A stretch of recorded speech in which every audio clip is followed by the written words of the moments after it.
Alrighty, here we are. We are here. Yes, Warhammer Axe by riserm on Makerworld Print status.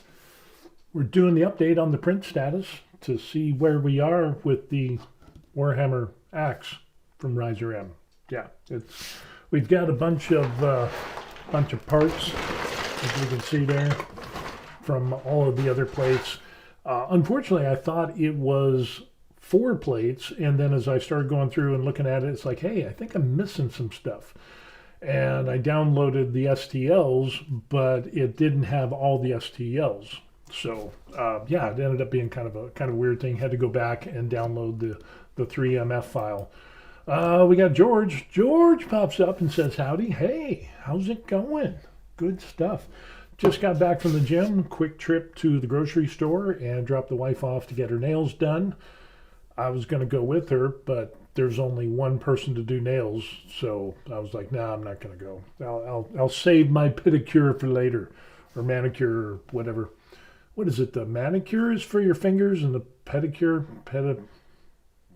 is for your feet. I think that's it. I think the pedicure is for your feet. Um, but yeah, I've had my nails done a couple of times. It's not something I would normally do, but I don't know. It's just kind of like going with a wife and doing some fun stuff. Just being together. Yeah, there's that. So I've done that a few times. Not had my toes done. So I did a pedicure once with her as well, and that was different.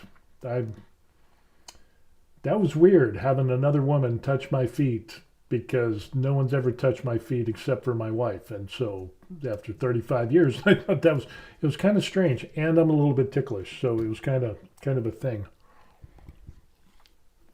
Anyway, so that's what we got going on. It's about 1:34 in the afternoon here in Korea. And what day is it? It's Monday. I know that. Let's see, what else do we got going on? It is the 22nd of December. We're getting closer to Christmas and the holiday season, whatever holidays end up in December. So we're not big Christmas people. That's really not our thing. And since it's just me and the wife and our kid is here, of course, our kid is in her 30s and is a doctor. So it's kind of like, But I made her that sword that, well, I'll bring that in, take a look at. The Frostmourne sword that we ended up printing out. I'm going to do that. It's not going to be a Christmas present. It's going to be late unless I just jam on it, and which I might do. I don't know. We'll see how that goes. But yeah, we'll give that a shot and see. Let's see. That is a hope for me on other people touching. That is a note for me. Other people touching my feet. It was different. I mean, I didn't. Here's a guy who's in the military. I've been overseas. 12 years. Been to other countries. Worked in prisons.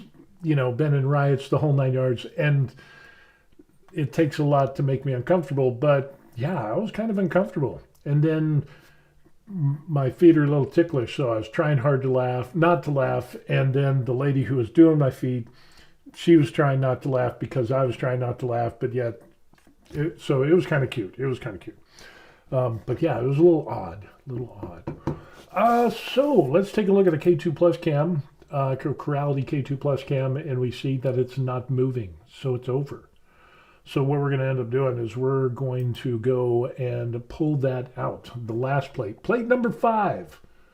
And we're going to see how that turns out. So what we'll end up doing here is we'll just do this, and then I can walk over there. And my phone is doing the filming. And hey, we will get this. And if you can see that, yeah, this turned out beautifully. I'll take our phone with us as well. So I know you're going to get a little seasick, but look at that. Oh, beautiful. It is beautiful. Oh, so beautiful. Wonder how this is turning out. Yeah, it's a little bit of a thing. So yeah, look at that. we did it at 0.16 millimeters, and then we did variable layer height from like the cheekbones up. And look at that. That ended up oh so nice. Oh so nice. Just beautiful. Beautiful. I mean, that is really, really good. So another successful print that we've got going on. We'll go ahead and we'll disconnect this and we'll save the battery on the phone. So let's see. Oh, do I get a message? No, I don't have a message. So I am unsupervised at the moment. Doesn't happen too often, but I am unsupervised as the wife is getting her nails done. So, yeah, this is, look at that. Beautiful. Beautiful. And doing something like this, you just gotta love that. Doing something like this, it was going to be about 12 hours or so, almost 12 hours I think it was. And then when I did the variable layer height, so I took it from 0.16, and like I said, when we got up to, oh, it's so nice. It's so cool when you and the supports just are awesome. They just come right off of there. That is nice. So you can see that bottom layer there. Oh, so good. Oh, so good. And then we've got the supports here. Let's check this out. Ding. Just kind of fall off there. And the overhang is pretty good. It's not bad. Not that you're going to see it, but, well, you're seeing it now, but just a little bit. But the rest of this, look at that. Beautiful. And so even though it added like 2.5 more hours, and basically we went from like the cheekbones and up to do the variable layer height down to 0.08. Magnificent. Magnificent. It is magnificent. I'm wondering if that's a... No, I think that was just not supposed to be. Okay, so I just put a hole in it. Not that anybody's going to see it. I love when supports stay on the plate, is what George says. I know, right? It's just like that top Z distance is 0.24 is what I set it at. Let's take a look and see. Dum dum dum dum dum dum. Might as well just bring y'all in here and take a look, so we can get a look at this. So 417 grams, 14.49 hours, but then I cranked it up to 125% speed after I started getting the first few layers and started getting the infill, and then I just cranked it up to 125%. And let's take a look and see. 0.16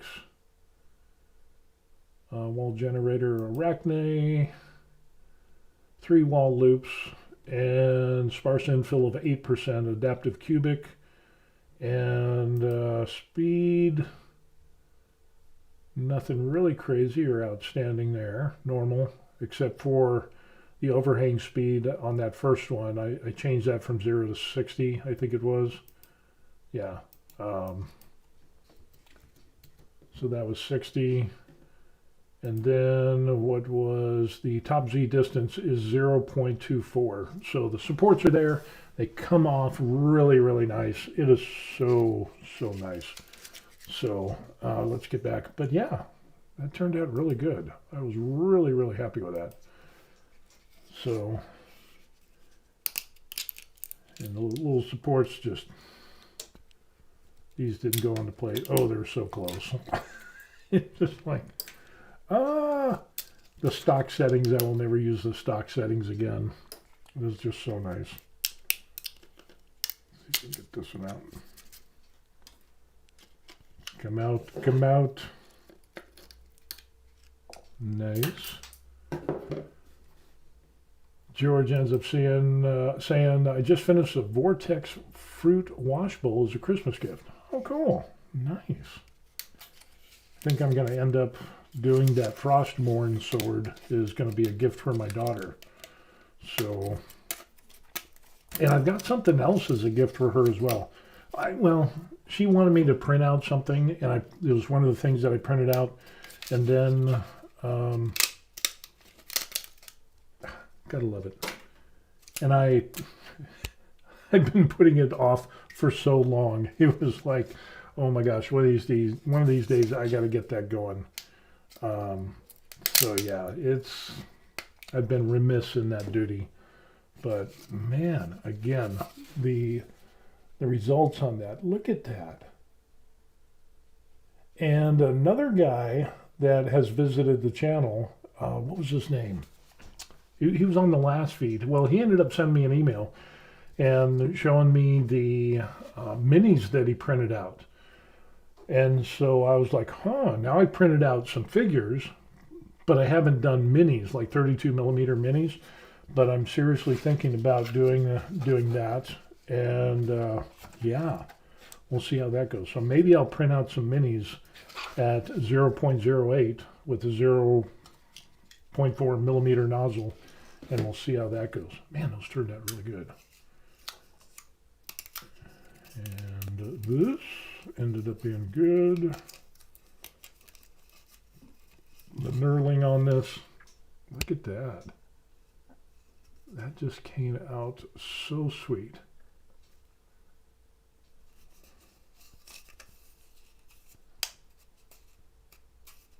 Nice.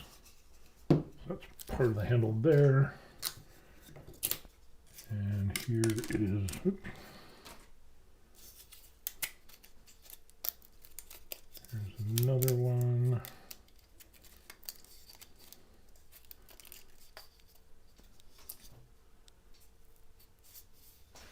You can end up saying that. I mean, look at it crisp and clean. I mean, you got a little bit of VFA action there, but when you get around to this, it's a little bit smoother, but nice, nice. I like it.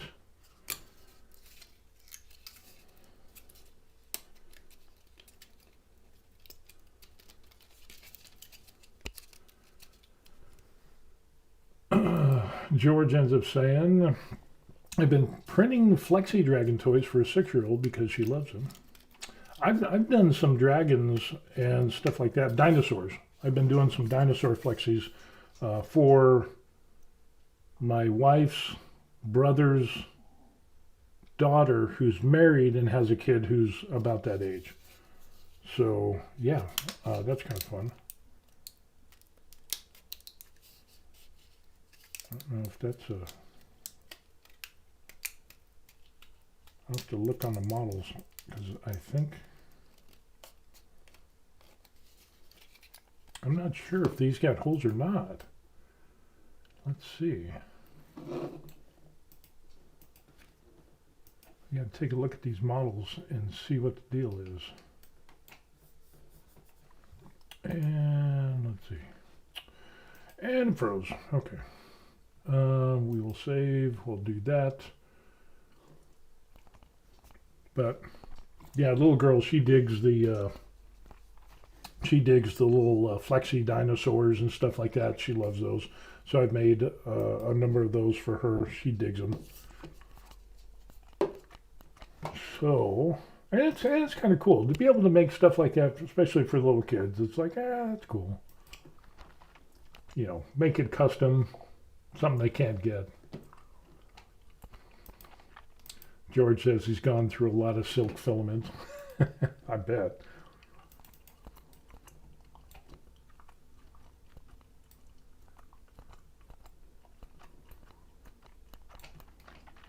Okay, on the bottoms of these,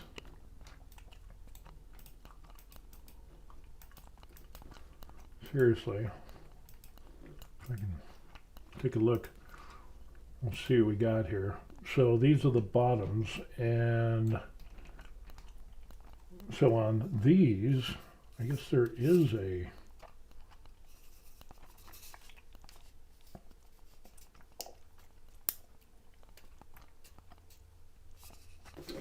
some little stuff there.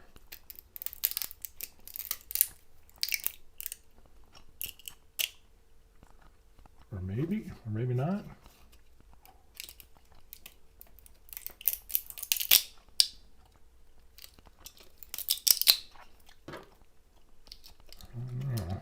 Oh, it looks like we got supports. Okay, yeah.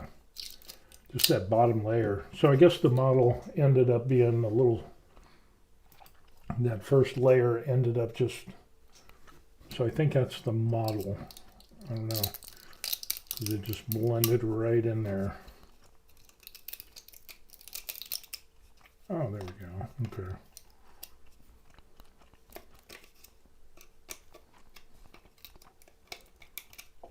So a little bit of cleanup needs to be done. Have to get our deburring tool, but we're supposed to have that, so that one's good.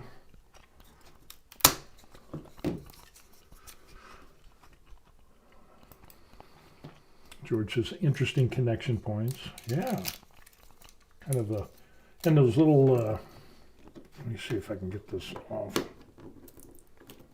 The little clamps or connectors is something that's kind of an interesting little thing as well. Let me see if I can clean one of these up, so that way you can see it.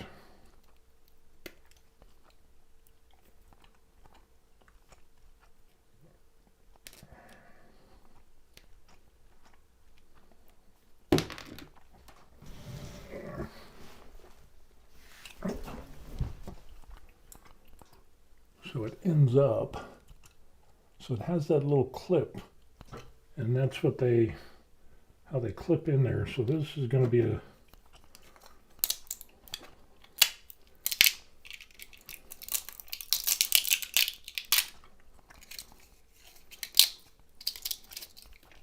interesting little thing, because it's got a bunch of clips on there. If you look back at the, let's take a look at that. And let's get back to there. So you can see all of those little tiny clips. There's a ton of those clips, which I don't know, that seems like overkill. I don't know, I think there might have been another way to do that. I'm not sure.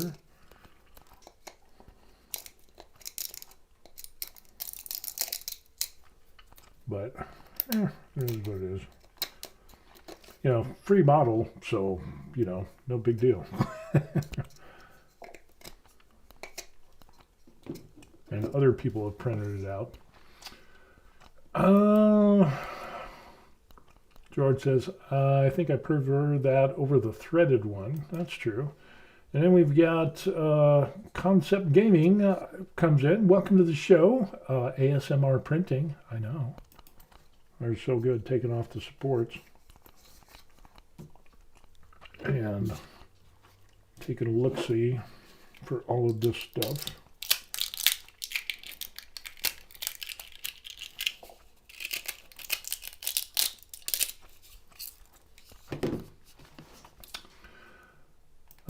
Concept Gaming pops up and says, I don't know how many little parts I've broken trying to interlock stuff. Yeah, I get you. When I did the sword in the background that you see there, that had some connections on there that were interesting, and trying to force stuff together. It was kind of like, oops. Oh, it wasn't that sword. It was the sword I just finished printing, which was the Frostmourne sword. That had some interesting connection points on there.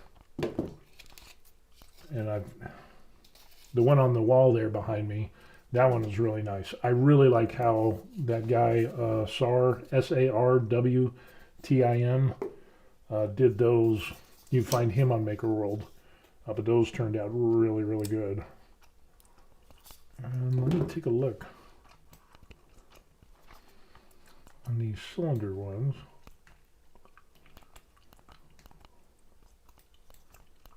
Okay, this cylinder one has got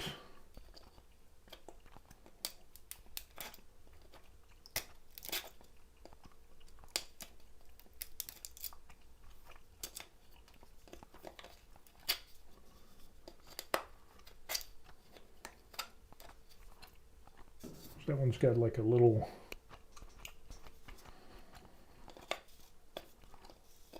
and there's another one.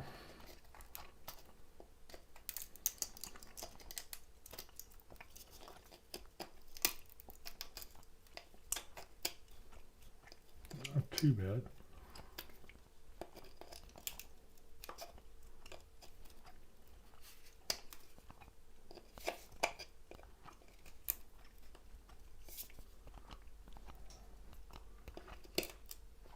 I've got cool looking lights, but I don't have like functional lights for doing stuff like this.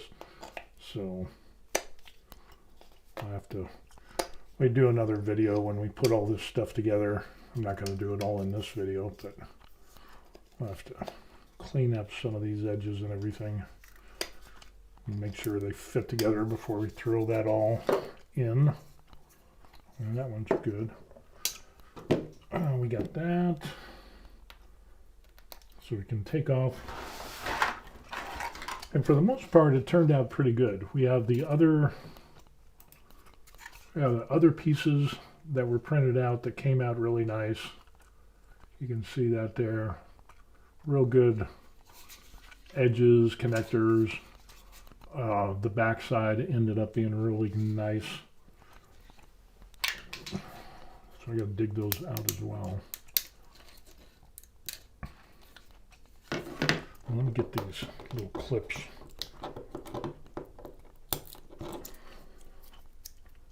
There's a ton of these little clips here. And of course I put brims on them because I was nervous. So, yeah, I think we'll have fun. We'll have fun with this. Again, I like the Warhammer stuff, so I think this will go on the other area where there's this spot over here, right there, where the blue is. I think that's where this is going to go. Depends on how big it is. That'll be the interesting thing. Hey, we got Terry. Terry showed up and said hi. Concept Gaming says, what filament do you prefer for making that sort of stuff? Currently I'm using Polymaker matte PLA, which is, I get it in 2.5 kilo spools. So that's nice. Even though I have the K2 Plus with the CFS and I can buy 1 kilo spools and then one finishes, it automatically goes to the other. I had some issues with my CFS on one of the bays, and then I got a good deal on the filament for Polymaker, and then at that same time I also saw another guy that was doing large life-size model. He used Polymaker, and then he also used Sunlu. So I was like, well, if he uses it, I'll give it a shot and see what happens with that. So, and I like the black. The guy, his name's Gary something. I can't remember, but he does some big life-size stuff. And I guess he's in Australia. He sells prints and stuff like that. Got some pretty amazing life-size stuff. And so that got me interested into making some big stuff, because that's I want to do a big one, and then I want to do some cosplay armor. So he ends up using the white. And I'm not sure why he uses white. I've never asked him, but I think if you're like sanding, things like that, and of course if you try to smooth out the prints, with Bondo or whatever, the thing is that you smooth out your prints with, it's easier to see on the white. But I like the black. So I don't know. Maybe I'll change. But the Polymaker's been real good. And I like the 2.5 kilo spools because, you know, I made a side spool holder on the side of the K2 Plus, and boom, it works, and it's good.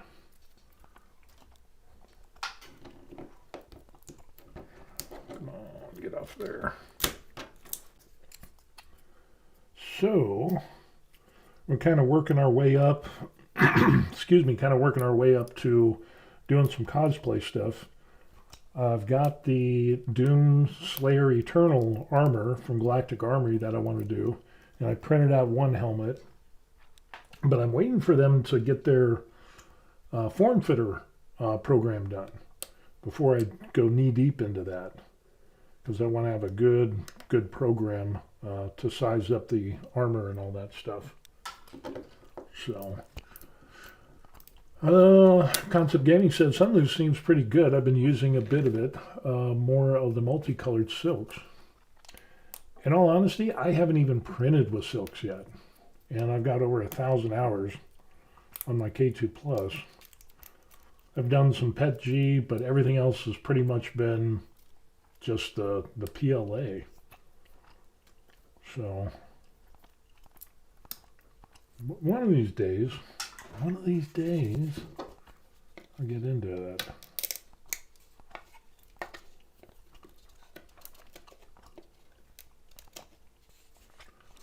You know what I need? Empty that.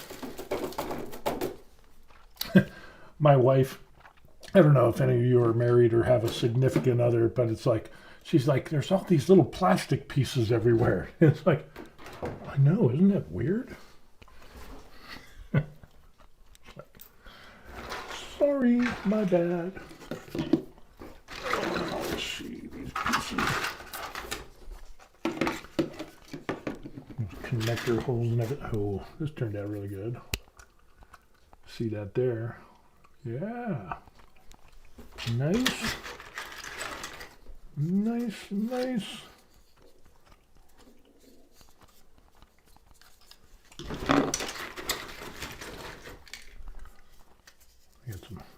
We got some Sharpies. Those are sharp. Holy crow, those are sharp. Yeah.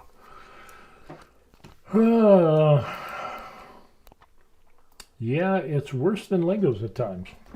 It can be. It can be. So gotta dig out a bunch of support holes. Man, there's a lot.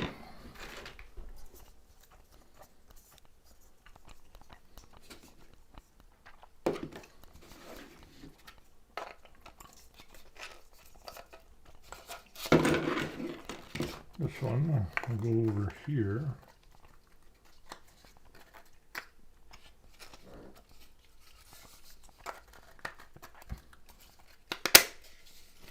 So yeah, turn in something like that. Look at that. Snapped right in. That's good. Good, good, good. Very good.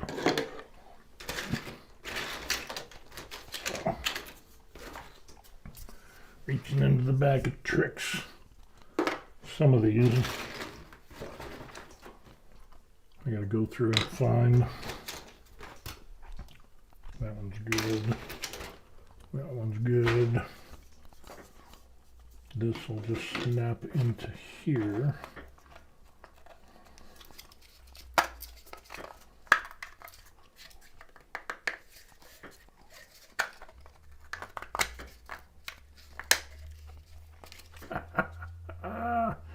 Oh, that'll look so good when we get this painted in like skeleton bone, and then we'll do the metal, and then we'll do some rust that we'll put on there and some brown and kind of distress that all out. That'll turn out great. Let's see. So yeah. Let's see what else. George says, he pops up and says, nothing fun like a piece of support going under the fingernail. Right? Yeah. Nobody told me about that, about 3D printing. That was a fun one to be like, oh, I'll just dig that out with my fingernail. And it was like impaled, and I was like, Oh, wait a second. This isn't good. So, yeah. Nice. But somebody made the model, but it has a lot of, definitely a lot of these connectors and everything.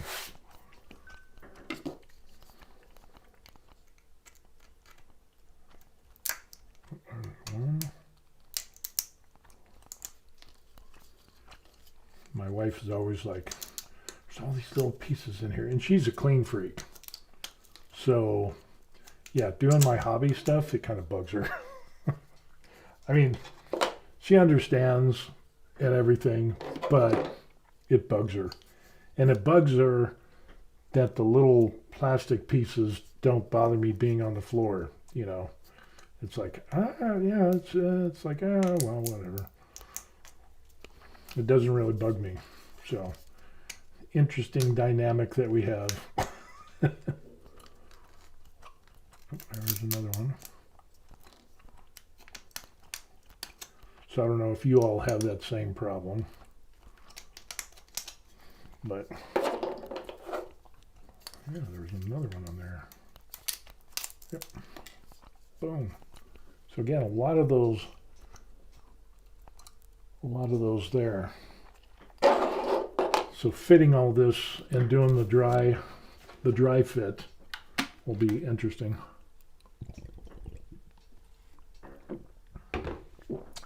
Got to get my hydration on. Holy crow. These are like spikes. That that can hurt. So I got to be careful with this one.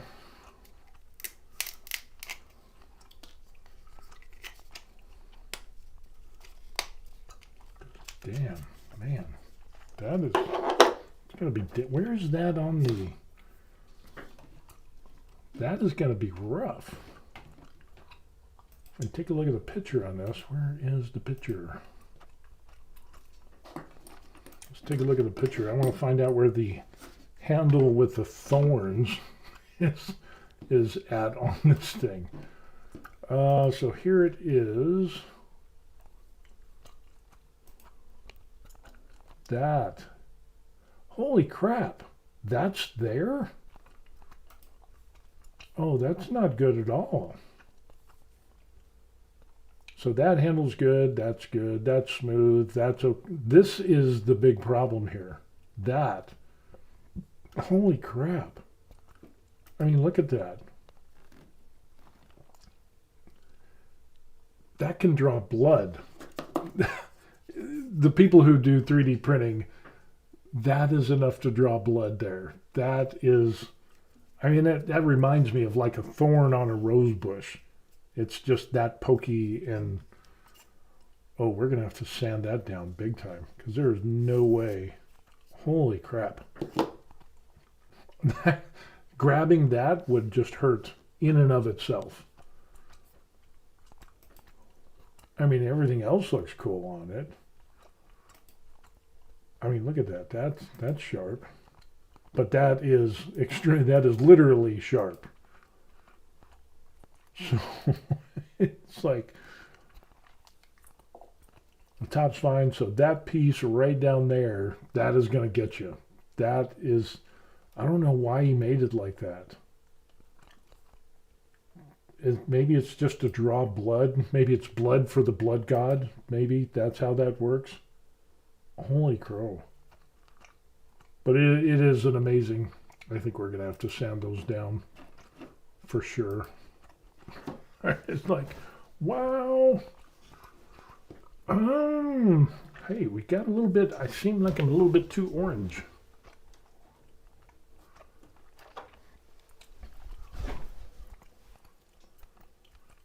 Let's see if we can bring it up a little bit. Because like that, I'm like super orangey. I think that looks better.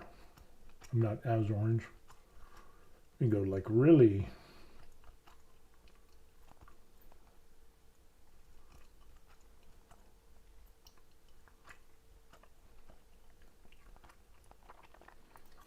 3800.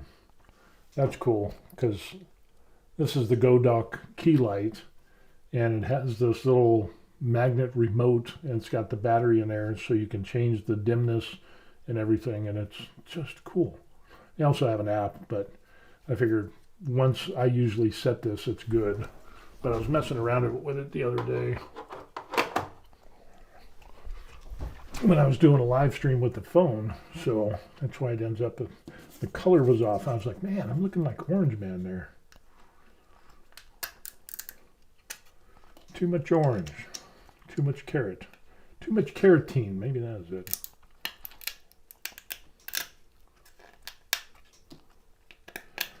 What printers does everybody else have? I have the Corality K2 Plus, and I'd be interested to find out what you all have.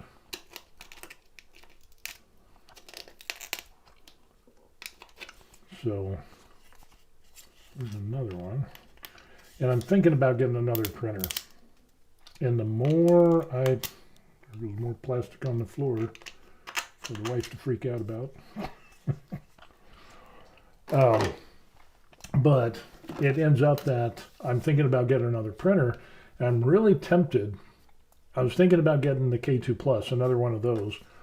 Because, Concept Games got the K2 Plus. Oh, okay, cool. And I get CFS, I imagine. You got the that whole deal. But I've been thinking about getting I'll just have to get that later.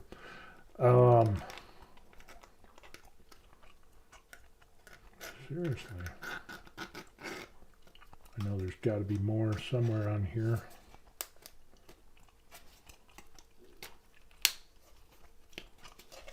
Nope. I'm just poking holes in shit. Let's see. Concept Gaming. Yeah, he says he's got the Corality K2 Plus. I enjoy it. I like it. It's really good. Have high humidity where I live, so having the housing really helps. That's true. I like that. And because here in Korea, we get some high humidity too, so. I don't know about those. Concept says, yeah, I never multicolor though. Such a waste of filament. And that's where the Prusa Core 1L comes into play with the soon-to-be out Bondtech index system with the multi-heads with the, what is it, the induction heating. Oh my gosh. That is... I don't do a lot of colors, multicolor printing either. It's just, you know, I'll do some cosplay stuff and I'll do my armor or whatever. But with something like that, just the cool factor alone would be pretty cool.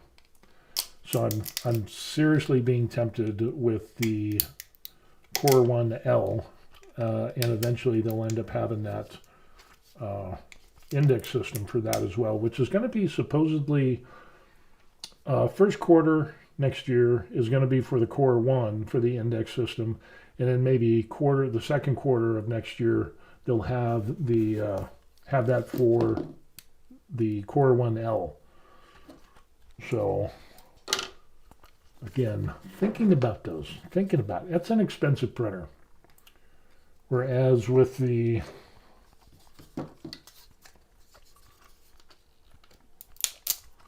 K2 Plus, I could just get another K2 Plus and it'd be like, what, $800 or whatever? Oh, there's another. Put that in there. Concept says, yeah, that looks good. Yeah, that's tempting. It's expensive, but it's definitely tempting.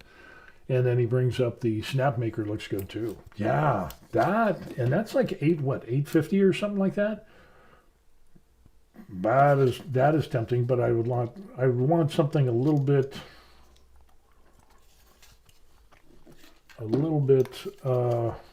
bigger as far as the build area. Personally, you know, that whole go big or go home. But of course, now that Snapmaker did the smaller version, the rumor is they're going to be making a larger Snapmaker U2, I guess. I don't know, a larger one. And that could be good as well. That would be. I think they did a lot. I think Snapmaker U1 is the unsung hero. And a lot of people are just like, eh. But the videos and the reviews and all that stuff, that's a big thing. That is a big deal. And it's affordable. So when you look at stuff like Prusa XL, and, because that was a multi-head system, it's just huge and overly expensive. And then there was a lot of problems with that as well when it first came out. So it's kind of like it needed work. But yeah, and at that price point of the U1 is really good as well. So that is something. Concept says, yeah, I'd say they have to have enough support. So fingers crossed. I think they will, because I think that put them on the map. I just thought there would be more. With what they did, I thought there would be more people that would be interested in that as compared to, other companies and stuff like that, because that saves a ton of filament. So, yeah, I was kind of surprised it didn't get as much hype, I guess you could say. And back to the...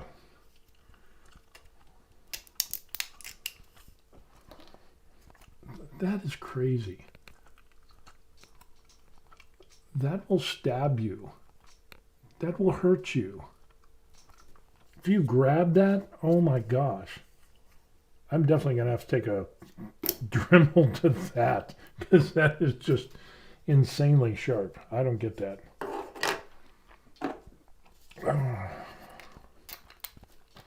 But the Snapmaker, and I almost went for that, but the only reason I didn't is because, kind of like Concept, I don't do a lot of multicolor printing. So it was just kind of like, it's like, yeah, I'll wait. Because I knew that once they get that, and if it worked, which obviously it does, they'll make a bigger one later on. So it was kind of like, And I live in Korea, and so there's, extra taxes and fees and whatever. So, let's see.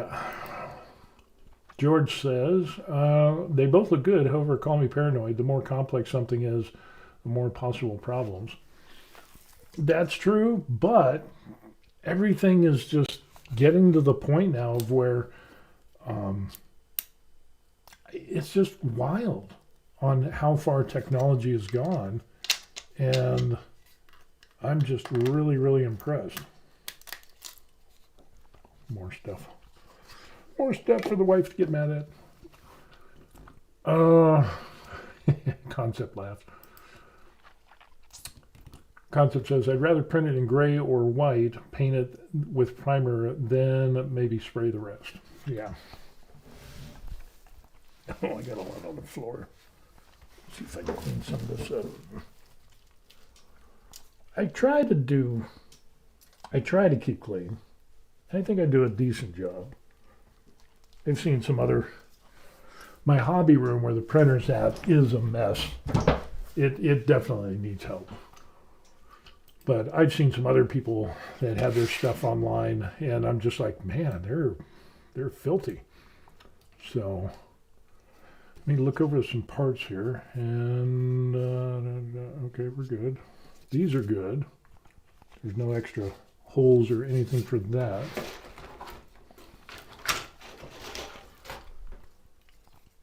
There's only the one hole for that.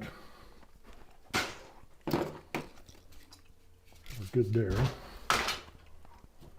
I'm just trying to check some of these other parts to see where pieces and parts and holes. This has only got two, so we're good there.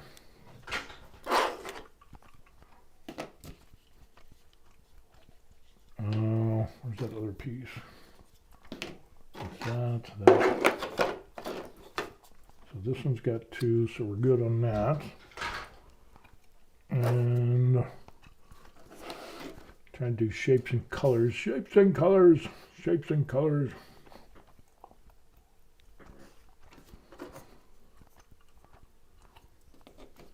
Now, do we have anything there? Oh, I'm surprised. So these little pieces don't have anything, but they turned out really nice. I mean, look at that. Nice.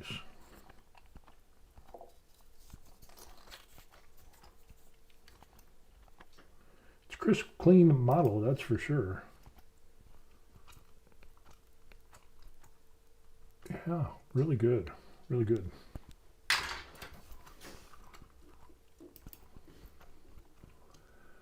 Concept says, I've been in stores before selling the printers and they have filament all over the bottom of the printer. Looks horrible. Not a good selling point for them. Especially if you're like concerned about cleanliness and all that, and you're like, please clean it. Clean it.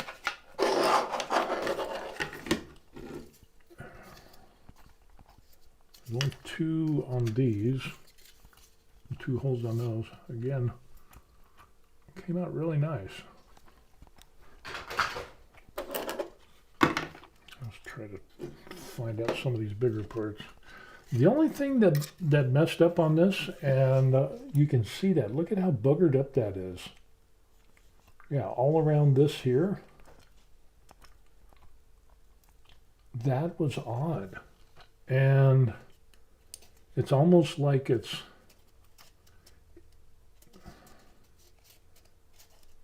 I don't know why it did that. And it did it on that one. It actually got a hole there, and it did it there. And sometimes it feels in some of those areas like it's hollowed. Of course, then I did adaptive cubic, so that could be some of the reason. But yeah, it just got fugly on that surface there. Oh, you can really see it there. I mean, it's not a deal killer, but on everything else, it was just these the blade part of this. You can even see it there as well. And on the other one, you got the same thing. And so I'm not sure what that ended up being. You know, some of that came out really good. I just don't know why. So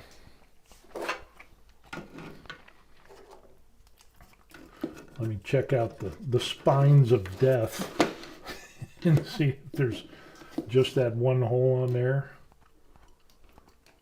I gotta send a message to that guy and let him know and say, hey, the spines of death are horrible.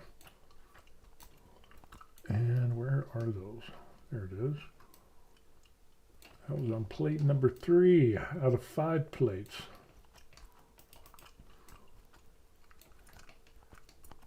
Man, those are horribly sharp. Let me show you. Look at how, I mean, that just comes right to a point, those things there. That will draw blood. If you really grasped onto that, it would draw blood. There's only one little slot there. Okay, so we're gonna have to sand those down. I gotta ask that guy and say, hey, what you some kind of sadist or whatever? Is that your thing and that's why you put this on there? I mean, why couldn't you just put like rivets or something that if you grab it, it's not going to draw blood? I mean, that's seriously freakishly sharp. Talking about putting filament, little slivers under your fingernails. This, if you grab this, it would, and you went tight with it, it would draw blood for sure. Let's see, we're looking at other shapes and colors.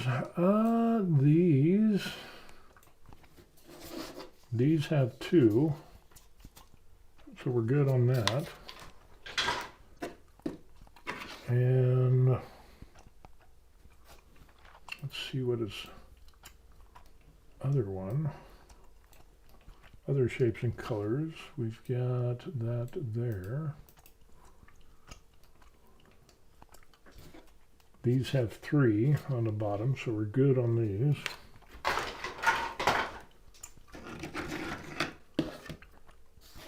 And that's not that. This one is supposed to have 3. So I got 1 there, supposed to be 1 down here, and then 1 over here somewhere. Yep. And then the other one is there-ish.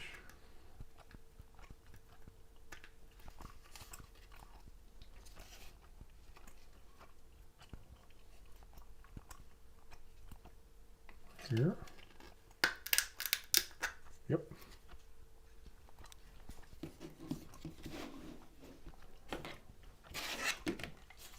Yeah, so we got all 3 of those. Those are good.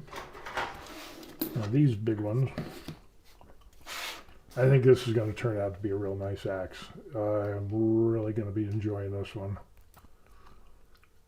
And the axe, let's take a look at that.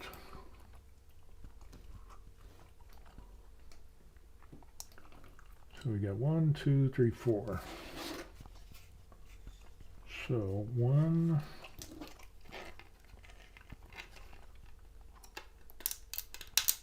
Yep, there it is. There's 2.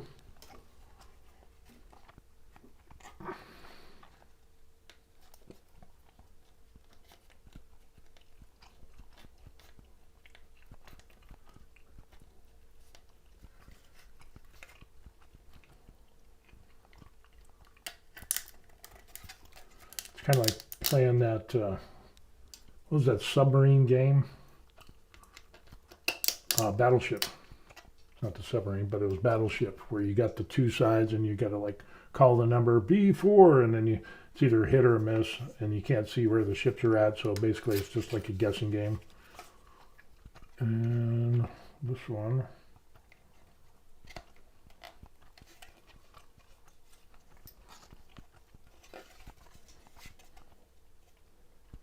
over here.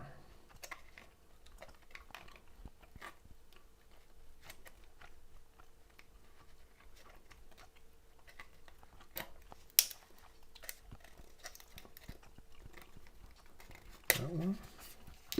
Oops. Yeah, this is going to be interesting.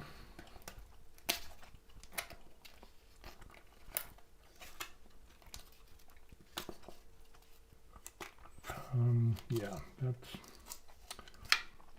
not gonna.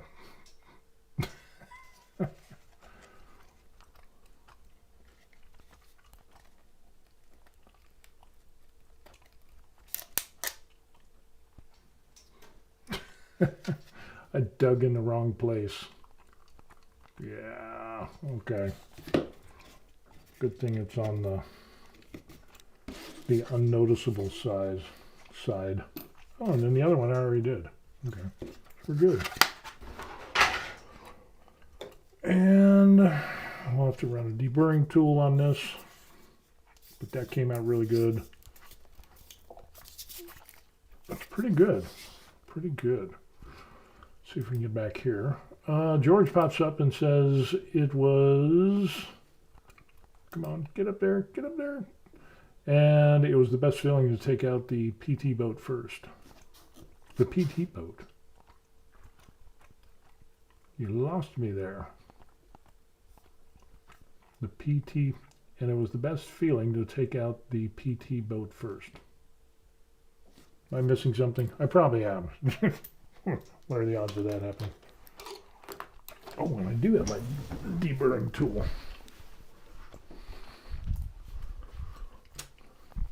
I actually have it. I did not have a deburring tool because I was like, oh, I've got an X-Acto knife. I don't need a deburring tool. And then I proceeded to cut myself. So I was like, maybe I'll get a deburring tool. It was like, that'd probably be a good idea.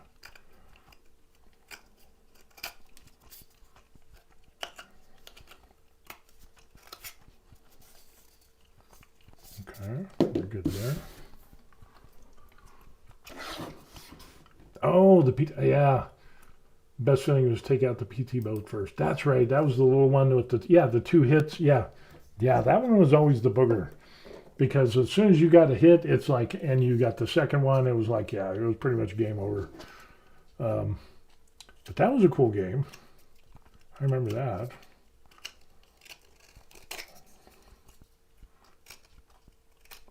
And then what was another cool game was Rock'em Sock'em Robots.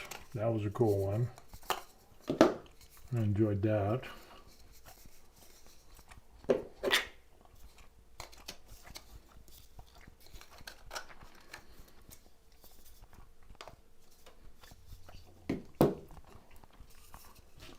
And some other games.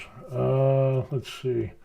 We got Dankvid. Hey, Dankvid pops in. Good evening from Los Angeles, 9:30 p.m. here. It's 2:30 in the afternoon here in Korea. So, that is some fun stuff. I mean, who would have thought? I mean, when I was growing up, I'm 59. I'm old.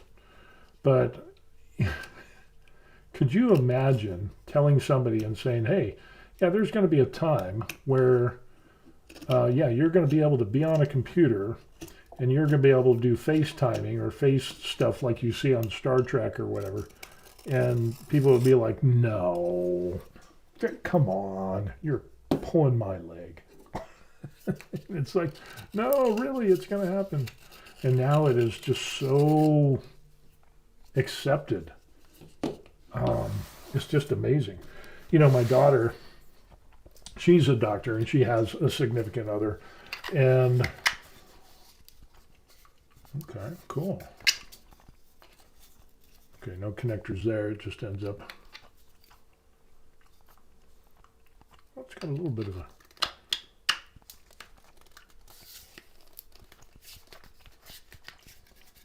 that comes out good. Not sure about the rest of this, or that, or maybe that. So that could go in there. Or that, no. This one is large. Okay, so that goes there, and then this goes here.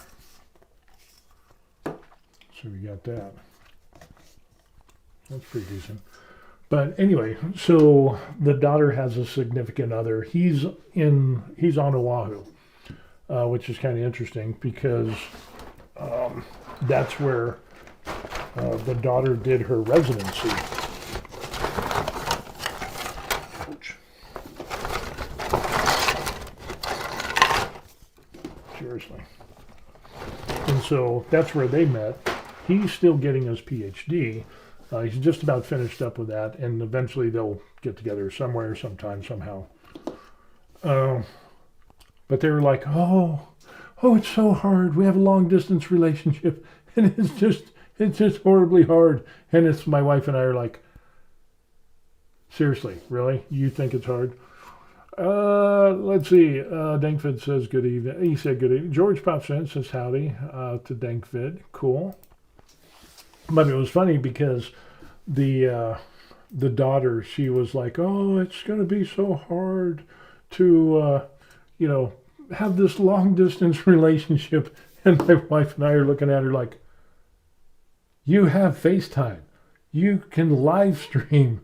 You can, with no lag. That's the crazy part. And you can do it in the comfort of your own private space. And it's just like, oh, it's going to be, and it's like, seriously, think about how easy it is now. I know you're separated by thousands of miles. I get that. I understand. You're not able to physically hold hands and do all that stuff.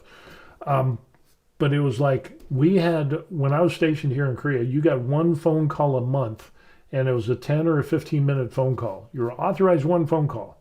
We didn't have cell phones. We sure as hell didn't have FaceTime or any of the stuff that we have today. And it was set in a series of signals that would be passed through repeaters so that if I'm talking to somebody and it's on a phone, and it's like, say I'm talking to somebody back in the States, like I can call my parents, hey, how are you doing? And then I would say over. And then you have to wait, and it would be like 3 or 5 seconds or 10 seconds. They would get the message, they would hear it, And then they would have to say over. They'd say their little thing, and then they'd say over. And then you'd have to wait, and there would be the silence because for the signal, it wasn't full duplex, is what I'm saying. And then you had to wait for them to say something. And then when they said over, you knew that you could respond. Oh, good Lord. And even sometimes that phone call would drop out. We had one of those a month when I was in the military. And it was just like, oh my gosh. And then we had to write letters. I would have to write letters, and it would take 2-3 weeks, sometimes 4 weeks, to get letters from Korea to the United States, like writing my grandparents or, what my grandparents, my parents, things like that. It took 2.5, 3 weeks, sometimes a month. Sometimes letters just got lost. Yeah, so, hearing my daughter, who's in her 30s, and she's a doctor, and she's like, a little bit of complaining. I understand you're not close and physically together with your significant other. I get that. That sucks. But you've got streaming, you have Zoom, you have FaceTime, you have all of these things that we never had. So yeah, it's just kind of amazing. George says, what incredible things a 6-year-old will see when she is my age. Right? Holy crow. That is going to be amazing. Okay, so we got this. And then at the bottom of this is going to be the spires of pain.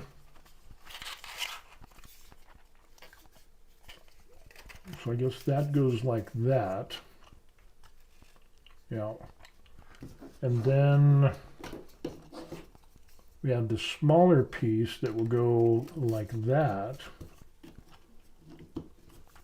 So the spires of pain will continue to do their painful things. Oh, I see how we go.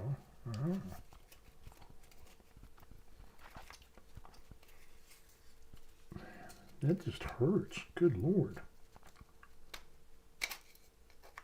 I'm gonna have to send a message to the guy that made this and be like, dude, are you into S&M? Because this is like serious pain. What were you thinking when you made this? So we got some connectors. Can't we dry fit this together? Oh, yeah, we can. Okay. I mean, that is just insanely sharp. So there's that. And then we have these. This goes on top of that. And this goes on top of that. So that's how that is supposed to go. And again, the spires of death, blood for the blood god. Crazy. And then, let's see. It's not going to stay together. And I'm looking at, I'll show you what I'm looking at here. And then you have the little round pieces on the bottom.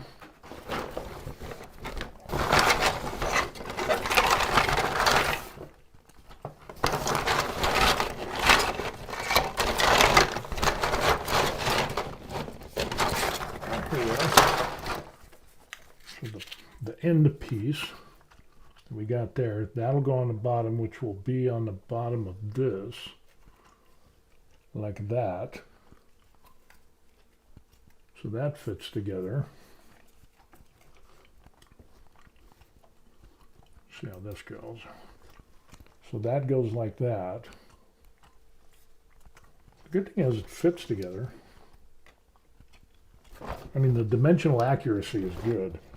And then we got, there's this, and then we got the little thing.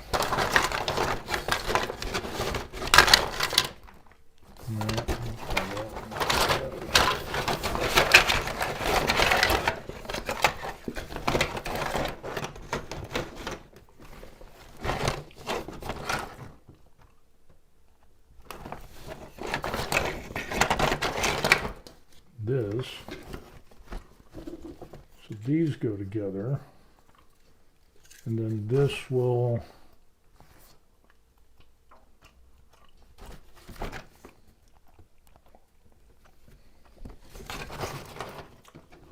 but then there's a smaller here, this thing.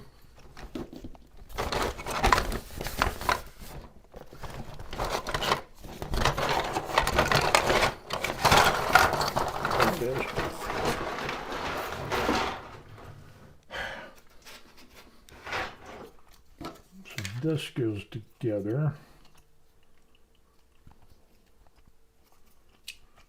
and then this goes like this. This slides into here.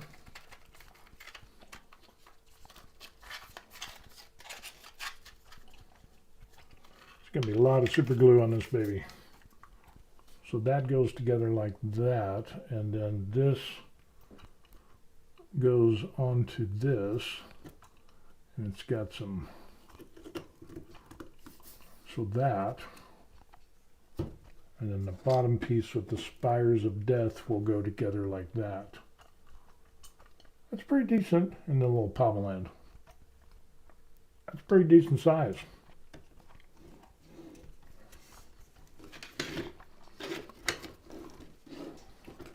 And the pokey thing. Except for the pokey thing. The pokey thing is bad. Bad pokey thing. So that.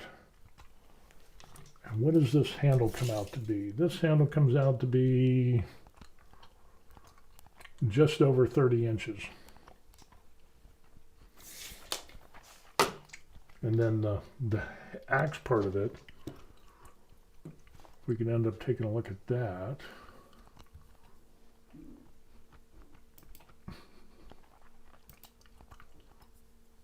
You can see that there. Seriously? That's as big as that's going to get. So that's going to be an interesting thing. Concept says, yeah, the younger generation complain about that stuff is funny. I mean, I get it. You're not going to be around that person, but still, you have FaceTime. Imagine, as bad as it was for us, there's probably, let me get on a rant now. As hard as it was for me to send letters back to the United States, that would take 3 or 4 months, 3 or 4 weeks, probably a month, usually about a month, to get to the United States, and then they would read it, and then they would send a letter back, and that would take 3 or 4 weeks. And so, yeah, you're really limited. And so if you wrote a letter like every week, I would get like a bunch of letters, and then I would write a bunch of letters. I would write letters every Sunday morning at Burger King on the military base at Camp Humphreys. And I would send letters. That would be my breakfast and letter writing and reading the news day. So when we weren't working. And that ended up working pretty good. But imagine people way back when the settling of the United States, where you had like trains and stagecoaches going out west and trying to get news and information through telegram or whatever, letter carriers, the guys on the horseback and all that stuff, riding horses and delivering letters across the United States. What was it? The Pony Express. That was it. Imagine how long that took. And so if I complained, they would probably, if they were still around, they'd probably look at me and have the same type of attitude that I have with my daughter, who now has FaceTime. So they're probably like, you youngsters don't know what you got. Like, yeah, you're probably right. So, oh man, that just turned out sweet. I mean, look at that. 0.16, and then from the cheekbones higher, that is 0.18 layer line because of the adaptive layering. Oh, that turned out so nice. So we got that. Ooh, and this goes together And then this is supposed to go on the top, kind of like that. Oh yeah, this is going to turn out nice. It's going to be so good. So good, so good. Let's see.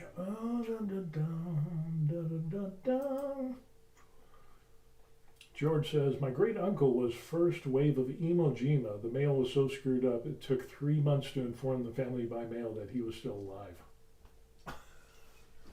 Oh, wow. That would be rough. I mean, I complained about 3 or 4 weeks. Imagine 3 or 4 months. Holy crow. Especially during wartime. That would be crazy.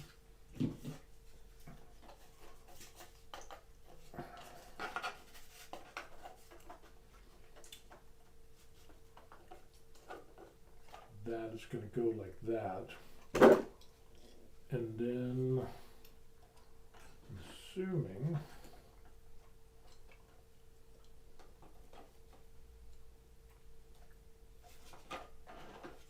that is going to go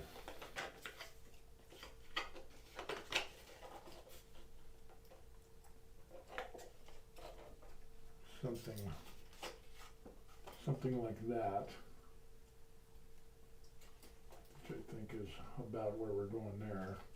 And then the other side, I'm just going to have the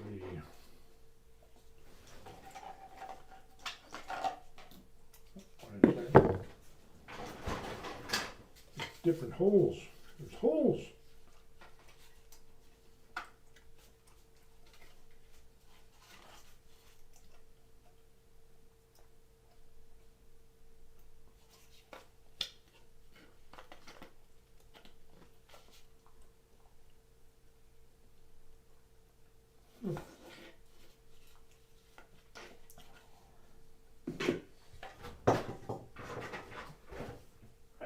Seriously.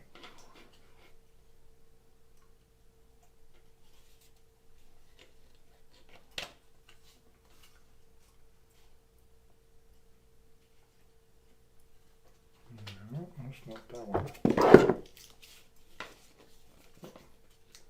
Maybe some supports. There we go.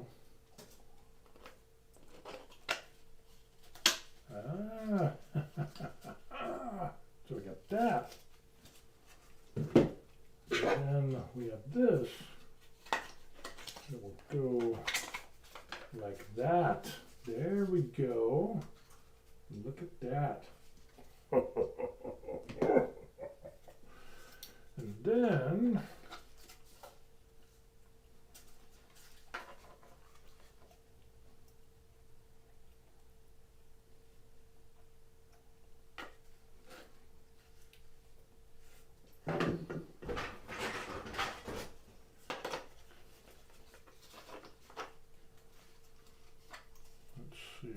that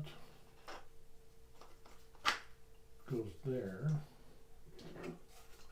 This does not go there. That's the other side of that. This. Oh, there we go. Look at that. That is going to look awesome. Oh yeah. It's gonna be some super glue or us, but oh man, that is gonna look good. I can't wait to bake this. This is gonna be really good. And then of course that's gonna go on the top of that. So we can kind of get an estimate on how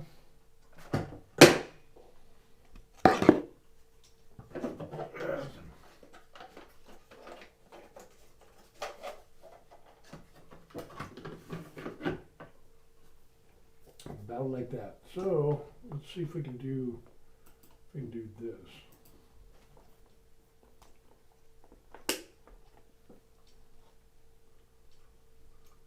bring my phone back in as a camera? No, seriously, really? It's just so odd. Sometimes my phone will hook up and I can do that, and other times it doesn't. I don't understand. But we're looking at approximately this whole thing. Oh, and then we gotta have this thing on the top, which would be something like that. So the overall length is probably gonna be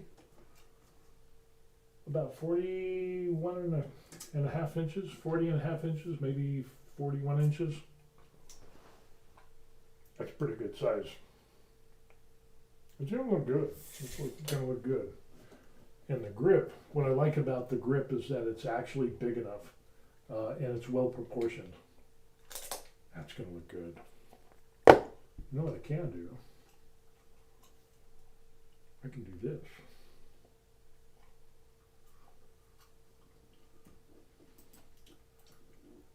Looks good, looks good. Let me see if I can do a photo here.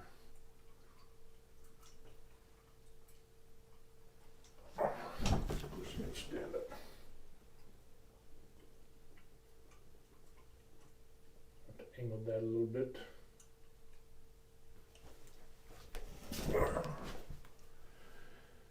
And then, let's see what we can end up doing. I think we can send this to myself. And then we can pop it up onto the computer so y'all can take a look at it. Might take a minute, but we've got time.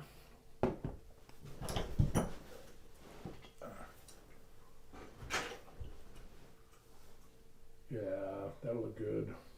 That's gonna look good, guys. It will look good. Good, good. Let's see. Did we send it? I think we did. Hold on. Messages done. Yep. Just wait for it to pop up on the computer now. And once I get that,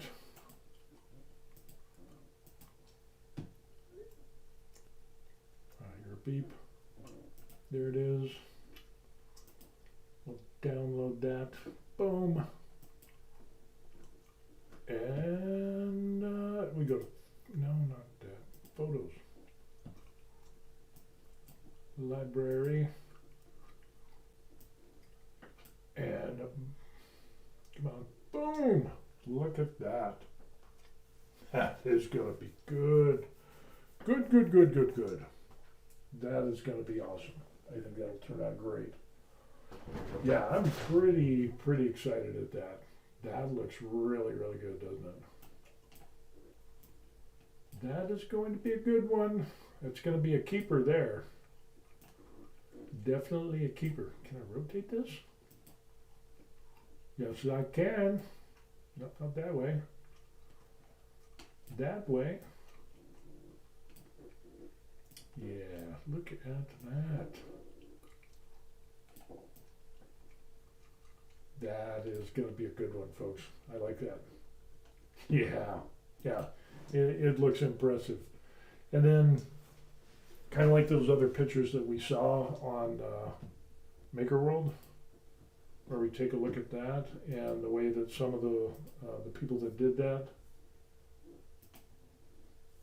for the people that made that, especially this guy here. Look at that. That just looks really, really good. You gotta admit, that looks hot. So I'll probably be doing the same thing. And I'm wondering if I should do the Aquila, the eagle, I should do that in gold or silver.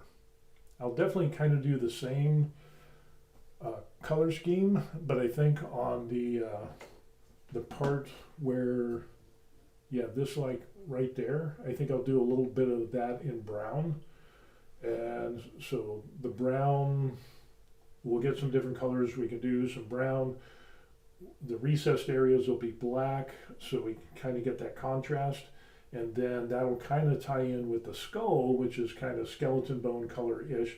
That will kind of go in with the brown. And then the top, I don't know, maybe this eagle thing, uh, the silver's nice, but imagine this in gold. That would be, I think that'd be really cool.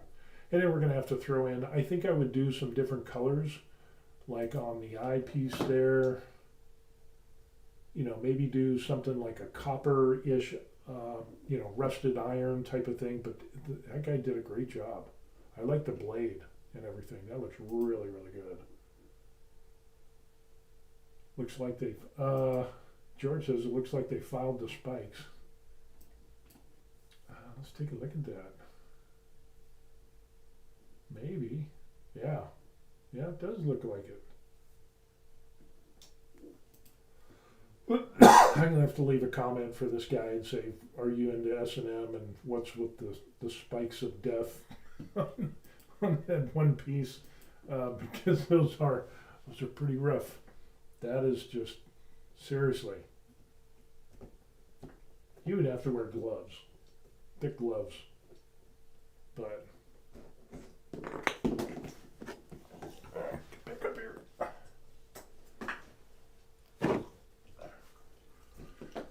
So, but this piece here, imagine this with you have the recessed areas being black, and then the tops of these being brown, and then kind of tie in on this band here, instead of just leaving that one color, do like a gold, but like a dirty gold color. So that way you have the brown, the gold, and then you have another like a gold ring kind of here. And so you have some different colors. And then down at the bottom here, on this part, then you could make this like a different color, kind of like an iron, kind of dirty brownish iron type color on this here, and maybe even on this piece here. So that way you get that color that would travel up the shaft of being like, dirty iron, rust, brown-ish type of stuff, and then you start getting into the handle a little bit, and then you'll have some brown here, then you'll have like a gold ring here, same thing here. Travel that up, and then boom, you start getting into the head and getting into the colors there with the skeleton bone. But with this piece here, you have your skeleton bone, which would be that color there, and then of course the teeth are going to be white, and then you do a wash on both of those, and to really kind of layer in some of the dark colors around the eyes. And I might even throw an LED light in there for the eyes, for that eye, and then, I don't know, down underneath, so that way it would shine out like red, and then red from the eye, and then red from underneath here. Maybe we could do some type of red behind this thing that kind of goes around the edges or something like that. I don't know. But I think we could come up with some really good depth of using contrast, and then of course some of these things like these. What is that one guy got it colored? I think he just kind of went through he just pretty much just kept it pretty much the same. So I would still do the skeleton bone. He did a real good job on that. But put like an LED light there with a little bit of a diffuser in there, so that way, and then have that darkened, so that way you really get that depth of field. The same thing into the nose cavity. Oh, there's a piece that goes on the nose. Oh yeah, that's right. Yeah, forgot about that. But so that way you get the simulation of shadows with that dark color in those recessed areas of the eye socket and the nose. Really layer that in there around, that, and in there really just go dark, and then just kind of fade that out into the lighter bone colors, and even a little bit darker on the cheek areas. But you can see where, yeah, he did some washes in there to create that depth of field, create the shadows. That's a really good job. On these here, I'm sure he's not done, But I would do like maybe even a copper color or rust brown on, you know, these areas here, on these bolts or rivets or whatever the hell those are, and the same thing there and there, just to break up all that color that is all the same. And so that way it would really, and then I'd probably throw some blood on the blade, and then on the jaws over there you could put a little bit of blood splatter in the whole 9 yards, and maybe that would look cool. I think that would look really good. He did a really good job on that. I like that. So the dude that did that, let's see this. Yeah. And then like around there for that little piece, I would do like a copper, or again like a gold or a brown rust color, same thing. So that way you can get some, you know, maybe even that right there, you know, some different colors. And especially in that recess, I like the rust color that he's got there. But try to bring in some more colors and everything. That looks really good. I like that. I like that a lot. I like it a lot. This is gonna be a good one. This is gonna be a good project. I like this. I like it. I like it a lot. So,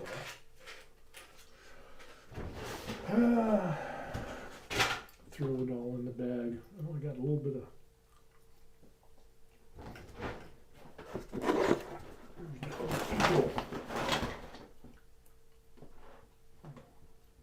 Got a little tiny bit of cleaning on this one. The other one definitely needs more. So yeah, this turned out great. This is going to be awesome. Awesome. Magnificent. Magnificent. Remember that from Endgame? Where Thanos went to nowhere to get the, what was it, the Power Stone, I think it was. I've got a Thanos statue over here. And the, who's the guy that kept it? I can't remember the actor's name. But he was like, oh, magnificent, magnificent. All that. Oh, yeah. There's just so, oh. This is going to be good, guys. This is going to be good. I'm already seeing things. Because like with this piece here, again, put some, there we go. Put some color in there on these two rivets here, bolts or whatever that is. And then on the inside of these recesses here, I mean, throw in, you could do some gold. That would really make, be some good contrast to really make that pop. And then you'll do some dry brushing on the tube because it's got some, you know, some of that there, and that way you can kind of dry brush and get some highlights on there, maybe edge highlighting or something. You could do edge highlighting around some of this stuff as well, and that would really turn out good. Oh yeah, this is gonna be nice. It's gonna be brilliant. I love it.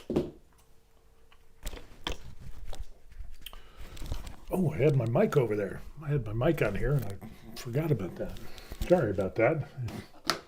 If you couldn't hear me, I'm like just so caught up in this thing. It is what it is. Oh, yeah. But this is going to be pretty good. I'm really going to enjoy this build. I can tell already. So, yeah. And again, with this piece here, I don't know if I'm going to do this in silver or top this in that dirty gold. That would really make this pop as being like, you know, the centerpiece obviously is going to be the skull. But with those gold accents on the rings around the handle and stuff like this, this could really tie that in well. Oh, it's going to be good. Oh, there it is. Gotcha. This one is the one that's all buggered up. was maybe I just had too much glue on the plate there. Maybe that was the reason why. And somebody was telling me on the last stream, or one of those streams that I ended up doing, he said get the epoxy resin build plate from Creality, because he said he's never had the Creality High, and he said that with that epoxy resin plate he's never had to use glue stick or anything like that, and he hasn't had any problems whatsoever. So I don't know. What do you guys use? Do you guys use glue stick on anything? Do you use hairspray? That was kind of like an old thing back in the day. Hairspray, or do you just do glue stick, or I don't know, or nothing? You just clean the plate. I've heard some people I clean my plate with hot water and soap, like Palmolive or whatever dish soap that we end up having here in Korea. So I do that, and it gets it pretty clean. And then I'll just do like a once-over, maybe with IPA alcohol. But usually if I just wash it, it's good enough. But I've had a few prints come off of the plate, and so that's why I'm just kind of like, I'll just glue it. What the hell?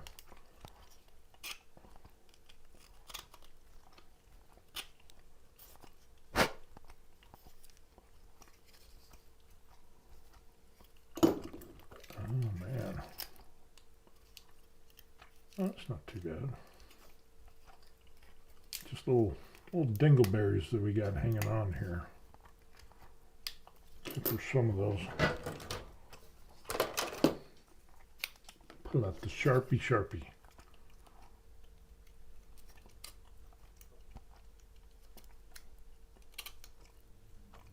And that's good.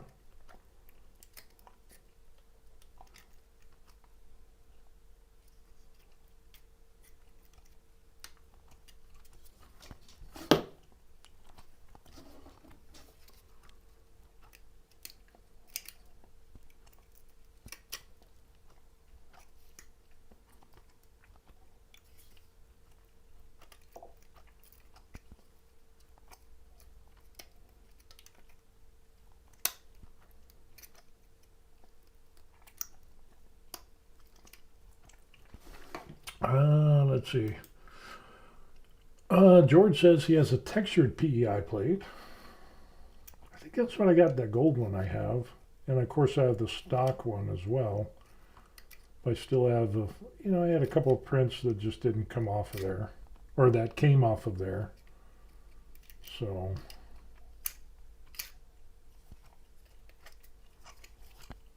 Man, this light is not doing me any favors.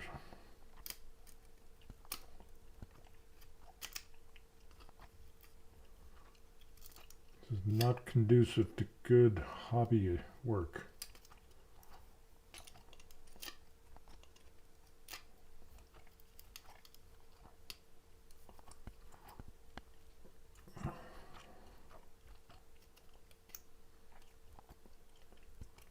That one's okay.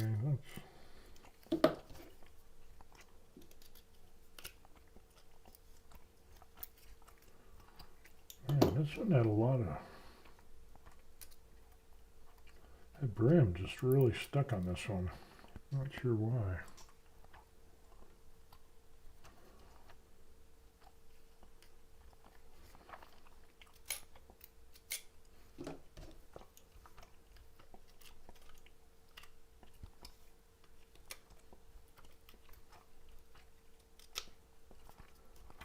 But yeah, that got me thinking about that guy who recommended the epoxy plate. So I'm thinking about taking a look at that. Not that I have any problems. It's just every once in a while something would come off, and then it was like, well, I'll just go ahead and we'll just use the glue stick, and I haven't had any problems yet since using the glue stick.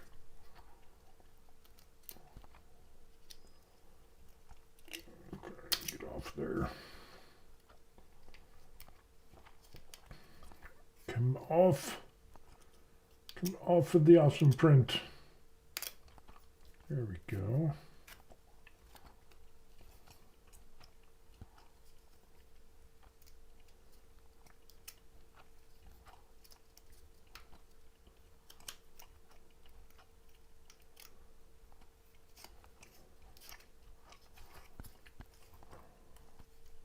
Yeah, seriously.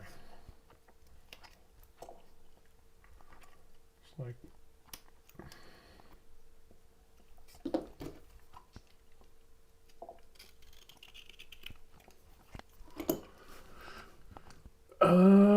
let's see. I love uni. Welcome to the show. This is talking about bed adhesion. Yeah, talking about bed adhesion.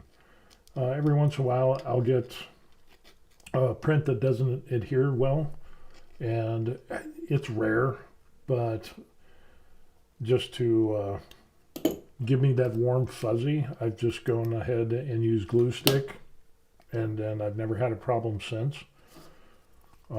And the other guy on the other stream was telling me on his Creality High is that he ends up using an epoxy, the Creality epoxy build plate.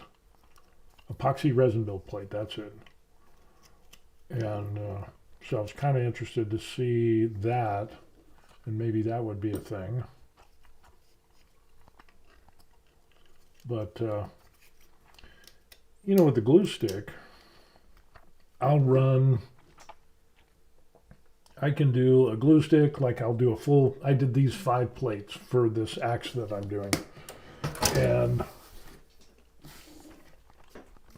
I ran like 2 plates, so I do glue stick, do 1 plate, and then just kind of fill in the places where I had models on there before, filled that in with more glue stick, do the 2nd plate, and then I did a 3rd plate, kind of the same thing, that I washed, you know, in the sink with Palmolive or whatever I have, and then do some more glue stick, and everything is good to go. So, I mean, but like I said, it's not like it's a constant problem. It's just, I want to do things, I want to do them once. I don't want to have to do them again. That kind of pisses me off.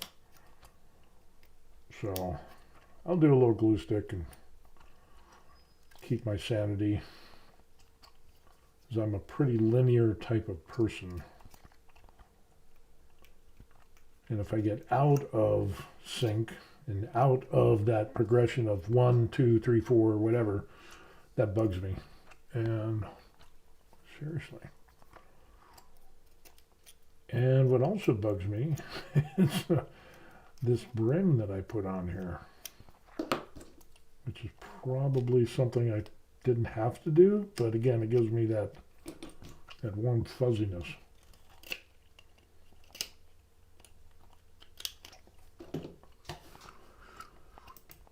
Love Uni says glue sticks do wonders sometimes. Yeah, I've had real good results with them. Yep, the glue stick really takes any pain out of that. Yeah, and it's just, you know, it's not a big deal. And maybe my 2nd printer, we'll see what happens. Depends on what other printer I get. Love Uni says easier than swamping it in IPA with waiting for the base layer to soften. Yeah, that's true. And who was it? Recently I saw a video from Uncle Jesse that was talking about how he uses window cleaner that has ammonia base in it, because he says that takes off oils, whereas IPA doesn't. I thought that was odd, because if you put IPA on your hands and on your fingers, you know, you got the oily oil from your skin, but when you put IPA, like you're cleaning stuff or whatever, your fingers dry out. So I was kind of like, I don't know about that.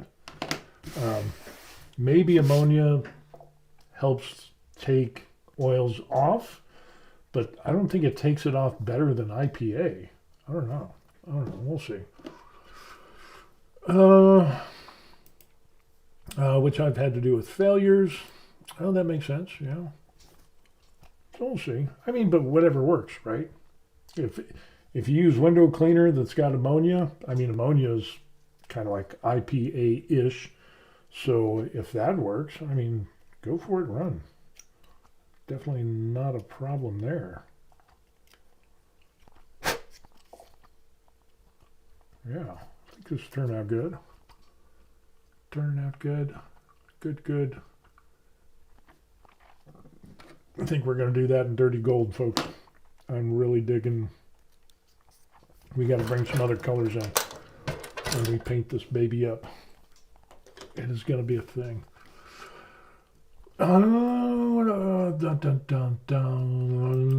Love Uni says absolutely, and it also depends on the surface as well. Yeah, that's true. On Scan IPA has trouble getting rid of oil. Oh, okay. I don't know that. George says I use Dawn dish soap. Yeah, Dawn, Palmolive, whatever. Real hot water, and boom, just do it with that and wipe everything off. And I haven't had any problems with that. Only if I'm doing a print where it's like I'm really, really nervous, and maybe it's just because of my, I don't know, my mental problems that I have, that I just kind of get into it, and then I'll do a quick thing of IPA on there. Hey, we got Zombie Hunter. Zombie Hunter's popping in. Yes, Zombie is the man. Yeah, we're just talking about how, we're just talking about you, oily, greasy guy that you are. No, just kidding. we're talking about cleaning build plates and how some people say IPA, other people say use like window cleaner that has ammonia in it. You know, George was talking about just using Dawn dish soap, or, you know, some high-end dish soap and hot water. Boom, that usually does the trick. I've been putting glue stick on mine just to give me that warm fuzzy that everything is going to work, because I don't like doing things twice. I want to do them once, and I want to do them right. So we got that. I got to take a look. Got to make sure the volume's up on this. My wife is getting her nails done, and I got to go pick her up when she calls. Labiuni says, but if the part came off, dish soap works like a charm. That's true. Yep, it is true. Zombie says, hey George, connect with Labiuni.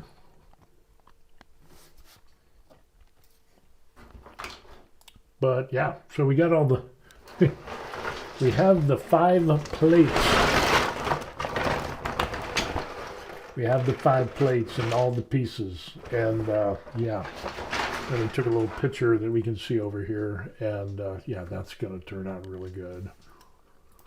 And again, oops. Oh no, what do we do with the picture? Picture disappeared. Let's get the picture back up there.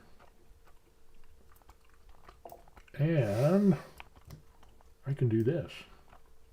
I can do a little live cropping action.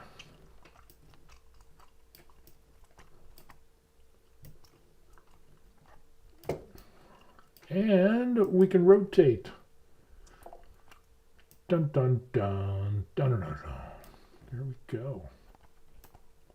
And then we'll make this all big. Maybe. There we go. Boom. Oh, wrong way. So yeah, that's going to look really good. That is going to be a really good project. I am going to enjoy this. This is going to be a good one, folks. And that, you know, we got the red sword up here, and then over on the blue side, that's where we're probably going to hang this, so we can have balance within the world. Just 2 different types of balance, sword and axe. That is what we're going to be doing. And then the sword came out as well. That crimson sword came out really well, which we got there. So I really enjoyed doing that one. That was the build and how that was put together. I really like it. So yeah, that's what we got going on. And the details on it are really, really good. Like let's blow this up even more. We'll crop this in and then just go to town. How's that sound? So the mock-up looks like it's going to work.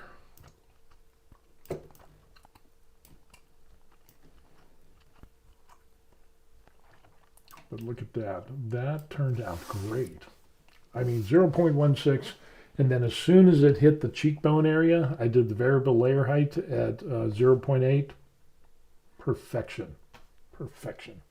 That's going to look really good. Okay, let's see. Dun, dun, dun, dun, dun, dun, dun. Oh, we got, guess who popped in? Big's Android pops in and says, hi, finally tried my printer and already having issues. Congratulations. Welcome to the circus. Everybody saying hi. Android says, what kind of printer do you got? Love Uni says, and hi. Big says, it's making a clicking sound. Checked extruder. Doesn't seem to be any issues. I think it may be the filament I'm using. P2S. Really? Bro got the P2S. That, I've seen a lot of great reviews. It's seen some prints off of those, and that, it looks pretty impressive. But, yeah, that is a good one. Bamboo does... They got some good stuff, even though they locked down their thing, and they're a Chinese company that reports to the CCP on everything, and you know, their log files, they outright lied about what was being transmitted, and they were, and more. But then again, you have Creality. I've got the K2 Plus. You've got Anycubic. You've got Kitty. You've got pretty much every printer comes from China. And if the Chinese government said, hey, hand over all the log files and information and everything on all the users, they have to. So, whatever. Except for Prusa. Prusa doesn't do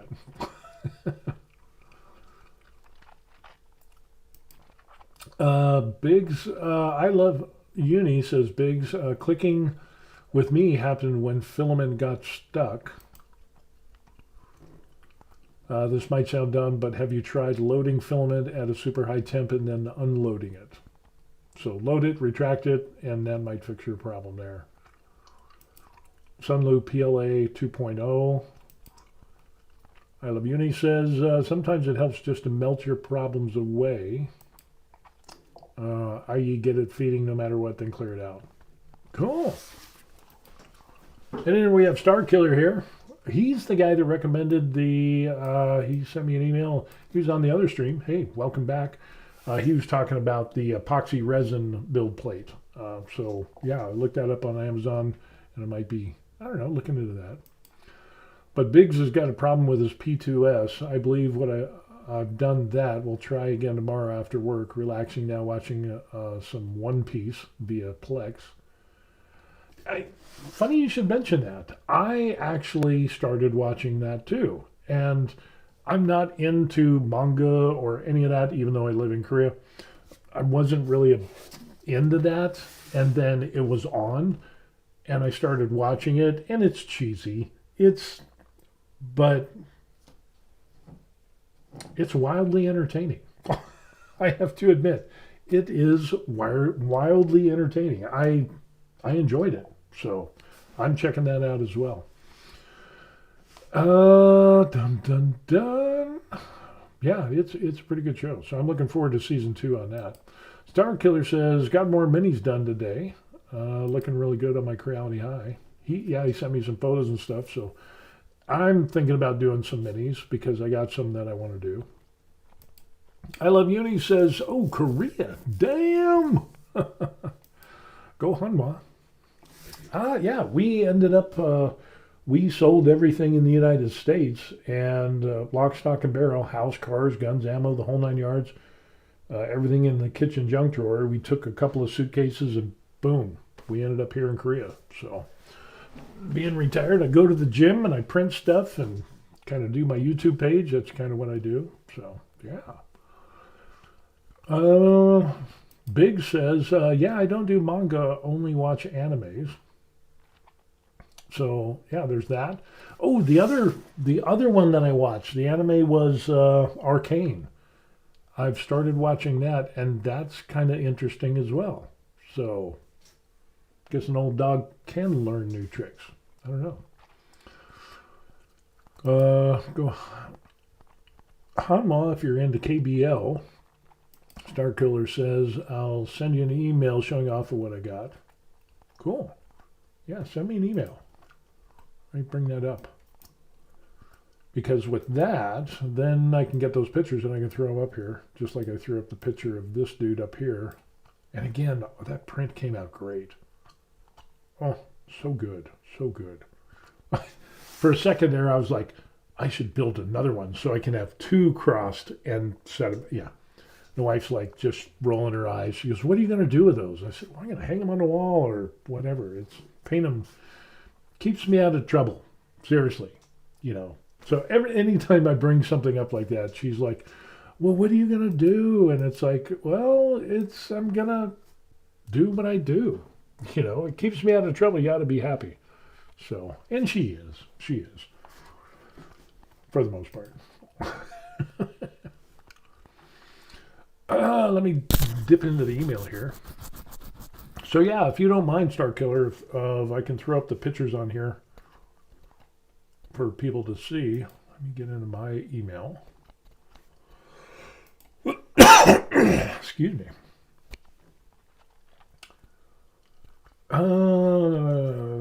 My conundrum, blah, blah, blah, blah, blah. I always get things saying, we can help you out with your business, blah, blah, blah, cohort, you know, business academy, whatever, online stuff. Affiliate, collaboration. That could be interesting. Let's see, what else do we got? Dun. Canva, nah, I don't need to do that. Let me see, where is that, boom.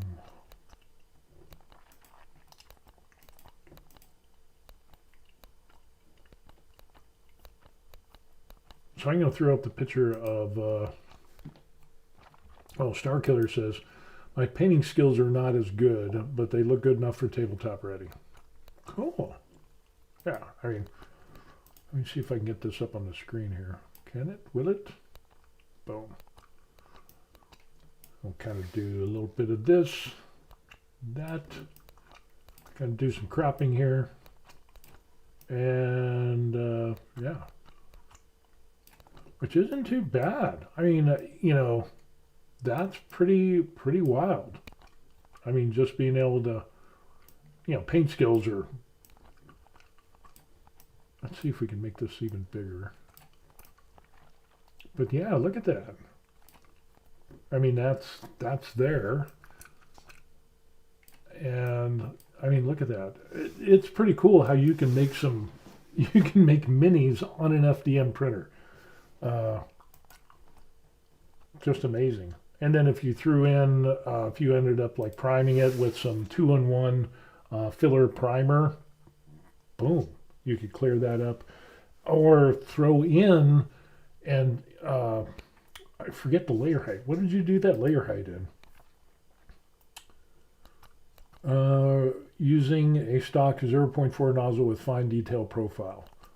I think you could throw that into a 0.08 layer height, and you would get even better details, because like what we ended up getting on the print that I just did, that turned out really good as well. Okay, no, I don't want that, because the details that we got on this thing here was like 0.08 on that top. So basically from this angle, or from this here, from the cheekbones up, was 0.08. And that just turned out phenomenal. So with that adaptive layer height that you can do, variable layer height, if you're printing at a high detail profile of using your 0.4 millimeter nozzle, you've got, excuse me, let's see, what do we got? We'll take a look at this. Let's jump into this. So here, there is the plates for the axe. And if we look over here, and you go under here, you've got your system presets, and you've got 0.16, 0.08, that's for HueForge, but 0.08 standard quality K2 Plus, and I'm assuming you could do this with the Creality High. Choose that 0.08 and you'll get even better results on that.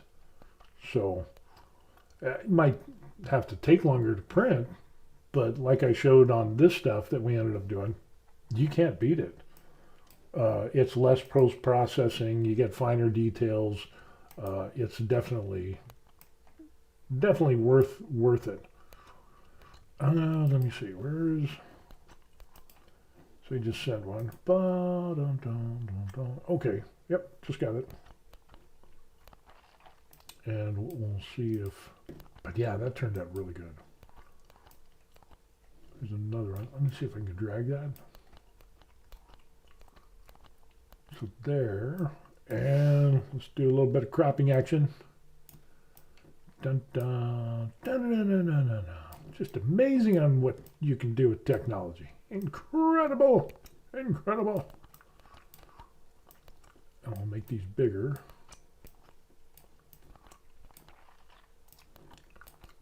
And then doing minis on, yeah. You just do a quick paint job on that and you are tabletop ready. Not bad at all, sir. Not bad at all. So yeah. But yeah, try that 0.08 profile on your 0.4 nozzle, and I bet you would get even better results. But with that, you could probably Creality High nozzles. Creality Store, Creality High nozzles. I'm wondering if they have a 0.2 nozzle. Let's see what we got. That's Kitty 4 Plus. That's not what we want. What are we doing? Creality. Quick swap. No, that's not what we want there either. Seriously. Let me show you what I'm looking at. I just put in a search for this here, and for the K2 Plus Creality High, 0.2, 0.4, 0.6, and 0.8. So stock is going to be your 0.4 nozzle. If you get a 0.2, holy crow. I'm not sure what the layer height you could go down to with the 0.2 nozzle, but that you would get some pretty good details there. So yeah, check that out. Check that out. That might be something to look into if you really want to get some more higher detail. But if it ends up you're just, you know, hey, I need a figure, quick paint job, put it on the table and go to war, you're doing that. That's awesome. I remember a time when you couldn't do minis. That was like, oh, he's going to try to print minis. And you see the old videos of people printing minis on their bed slingers, and they were just crazy. That is wild. I sent another one. Let's take a look at that and see how that turns out. And boom. Let's see what that. Oh, look at this, guys. Check that out. Let's do a little bit of cropping here, where we can zoom in on this. Those look really good there, bro. Check that out. Now let's blow this up. Let's blow this baby up. Look at that. Nice. Look at that. That is some good stuff there. That is pretty good. You gotta admit, that looks good. Nice. We got another one. Look at that. Oh, some pretty good ones. That is amazing. Again, I remember when, people were trying to print minis on bed slingers, and, it was like horrible failures, and then there would be so much marring and, crap with the supports and, tearing those off. Of course, back then people, adjusting your top Z distance wasn't really a well-known thing back then. And yeah, that's pretty good. Wow. I'm going to have to try that. I have to paint some minis and see how that goes. I got some cool minis I want to try. Matter of fact, I made some bigger minis. Well, I got some mini minis, so I'll show you those. And like this guy. So this is resin printed, and I've been painting this guy for like ever. But I have squirrel moments, and I start getting interested in doing other stuff, and then I put it off. And this guy has been just like a pain because it's so small. So that's resin printed. And then I resin printed him bigger. So we got him like that. And I'm going to do this guy with speed paints, since I've got all of the, that is some crazy ass details there. I mean, that is just insane. So this is going to turn out really good. So yeah, it's a huge difference, but this makes me wonder how this would work out on an FDM printer. Because you could do this. I've done bigger ones, kind of like the Ivor. That guy turned out really good when I printed him out on FDM. And where is my Ivor? Where is Ivor? Oh, here he is. So this is the Ivor that was resin printed, and I painted this guy up. Really, really happy with this. And this was a 32 millimeter dude. So yeah, this ended up working out really, really good. But, so I got a bug up my nose. And then I printed him out on the K2 Plus. And look at this. This is all primed. He's ready to go. Yeah. I mean, isn't that insane? That is insane. But go back to smaller. And yeah, I'll try to do this guy maybe in a 32 millimeter or 37 millimeter, something like that. But yeah, this one's going to be a good one too. That is going to be good. So yeah, get to show off a little bit. But it is really, really fun. Really, really fun on that.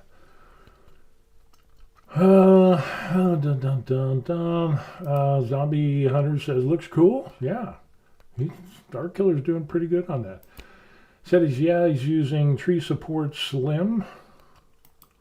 Can't use my resin printer in my apartment. Yeah, the smell. Yeah, toxic fumes. No big deal. Smallest I've made so far is 6 millimeter scale for Battletech. Really? Wow. That's small. Small. 6 millimeter.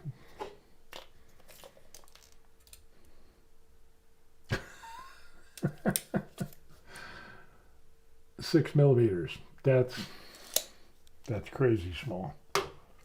That's like too small. you can't paint something like that. You just like paint it one color and then put a couple dots of other colors, and then for a rifle or whatever, that's it.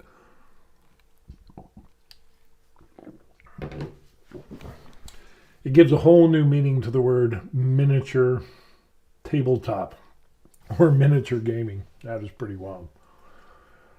Alrighty, so yeah. So we're gonna be taking a look at that. So maybe I'll throw on one of those giants. They're actually frost giants. They're kind of like Viking-ish looking. But we'll kind of throw one of those on there, and we'll try the 0.08 on the 0.4 stock nozzle that we have, and see how that turns out. Do a little base, the whole 9 yards. Yeah, we'll see what happens.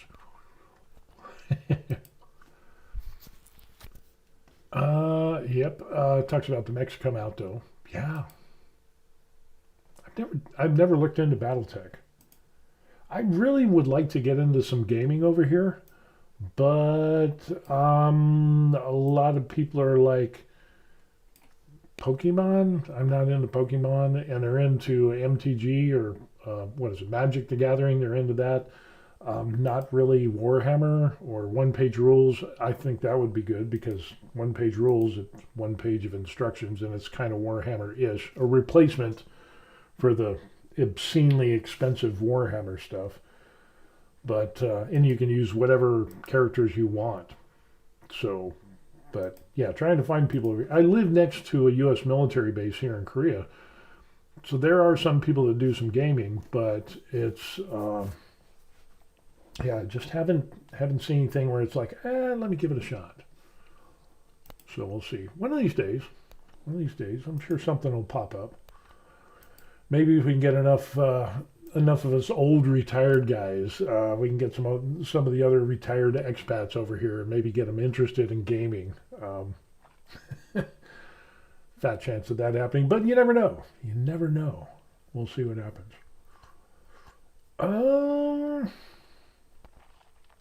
Yeah, good stuff going on. Starkiller says, yes, I love one-page rules. I really would like to try that. Starkiller says, I play weekly and do 1,000-point human defense force. Really? Dude, I saw your YouTube page, and you've got that one video on there. I'm not sure what game that is. But yeah, that would be cool. I would like to see a video of people playing one-page rules. So yeah, that's your homework assignment there, Starkillers. You got to record a one-page rules game to help this old fogey out on all that. So yeah, that's your homework. Congratulations. Your homework is due in 2 weeks. Can we do that? Dun, dun, dun, dun. I just got the thing on my phone for your email. It's a little slow on my phone. Talking about the stuff that he's doing. The game that he had is called Alpha Strike. Okay. Cool. Yeah, just something. I would like to try some of that.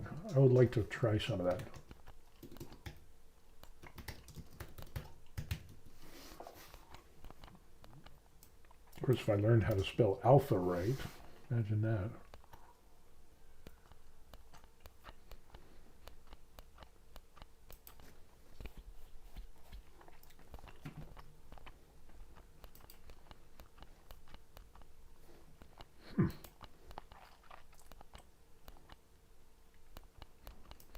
I'll take a look at that and we'll see. Starkiller says, damn. I thought school was out and I'm 50. Nope. You signed up. You got homework to do. There it is. Yeah, and that would be the thing. I mean, there's some retirees here that are kind of like in my position. People, military retirees that stayed in Korea because their spouse was Korean. It's a real small niche, real small demographic. So there's that. But there's also military members that got out of the military and their spouse is still in the military and they're assigned here in Korea. And some guys have disability, VA disability and stuff like that. So, 80, 100% or whatever. So, I think some of those guys would get into that. But it just, I don't know. I've never played. So it's hard to play the game when you've never actually played the game, or show somebody how to play the game when you yourself haven't even played the game. So, yeah, we'll see what happens. Yeah, give it a try. Give it a try, definitely.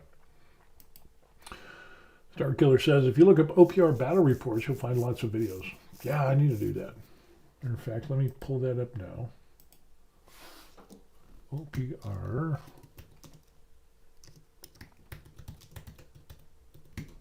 So that way I can check that out later.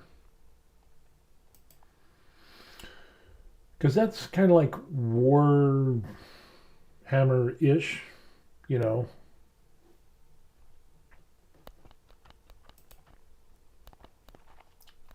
Haunts Wargaming. He's got a bunch of those. So yeah, I'll check that out. I will definitely check that out. One of these days I'll get involved into the one-page rules or some type of wargaming, tabletop gaming type of stuff. I've got a resin printer. I've got an FDM printer. I've got a bunch of stuff that I printed out, a bunch of Warhammer figures and everything. And just to learn how to paint and just give me something to do as I'm retired over here, besides going to the gym. But to be able to take that stuff and do some gaming and interact with other people and have fun, I think that would be a good thing. I think I would enjoy that. So we'll see. We will see. But yeah, I will definitely check that out. Check out some OPR games and battle reports or whatever, see how it's played, and then I'll put some feelers out and see if I can, on Facebook or whatever, and try to figure out. Find some folks that play something over here, and maybe I can dip my toe into the waters of OPR.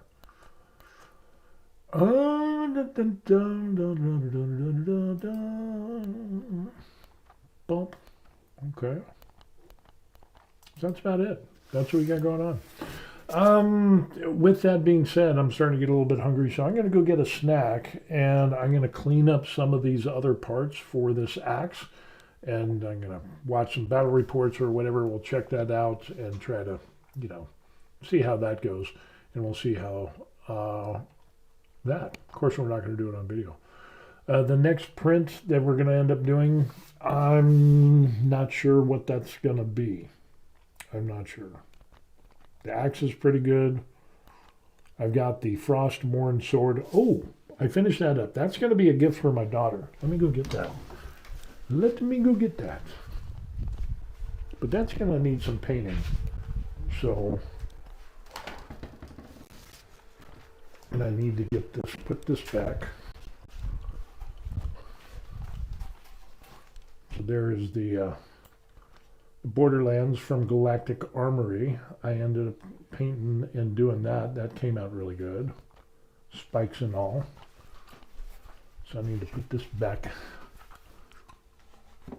But this was the Frostmourne sword. And we get a little bit of a... You can see some of the details there. Gonna do some filler. Not too much of it. But yeah, I think this is going to turn out really good. I got a little bit of sanding, but for the most part, this is going to be a kick-ass sword. And so I think my daughter will get a kick out of it, because she's into D&D and stuff like that. And yeah, it'll be good. It'll be good. I thought about doing this in blue and hang it on the wall behind me, but she really likes this stuff, and I think she would really get a kick out of this. So this is going to be hers. And we'll see how that goes. Alrighty. Let's see. Star Killer says, I start my new job on January 2nd from 1 to 10 CST and will only have weekends off, so I'll try to get a video posted on my channel when I get the chance. Yeah, no rush. I mean, I'm subscribed to your channel, so hey, and if you want to put your channel out there for everybody, I know you only got one video, but, you know, heck, throw it out there. Why not? I don't care. Get a little bit of exposure, and if other people have some cool... Oh, you can't do that. That's right. For somebody who's telling me that you can't post links. I can post links. So let me get that email.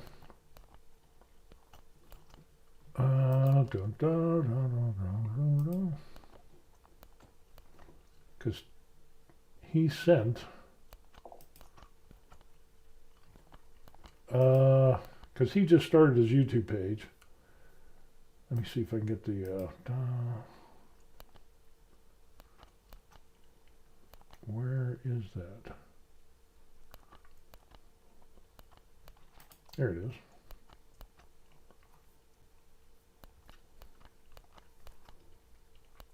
So let me copy that. Copy. And I'll throw that up there. Again, he's got one video, which everybody's got to start somewhere. But yeah, he's got an Alpha Strike Mech Battle Arena rules set, so they're kind of doing that thing on there on that video. If anybody else has a YouTube channel, send it to me, and then I can put it out. Or if you find some cool links or models or whatever, shoot me an email. And let me throw my email. Here is my email. Official, the varied life at gmail.com. And so there it is in the comment section. So if you want to send me an email of pictures of stuff that you do, or links that would make me a better painter or printer or whatever, or you just want to say hi and I don't know, tell me what you're doing, show me what you're doing. I had a guy send me pictures of ribs that he was smoking. And after those pictures, I got really hungry. So yeah, do that, and then I can get those and put them on the stream, and you get some free coverage for your YouTube channel or whatever it is that you do. And we can do that. So yeah, good stuff.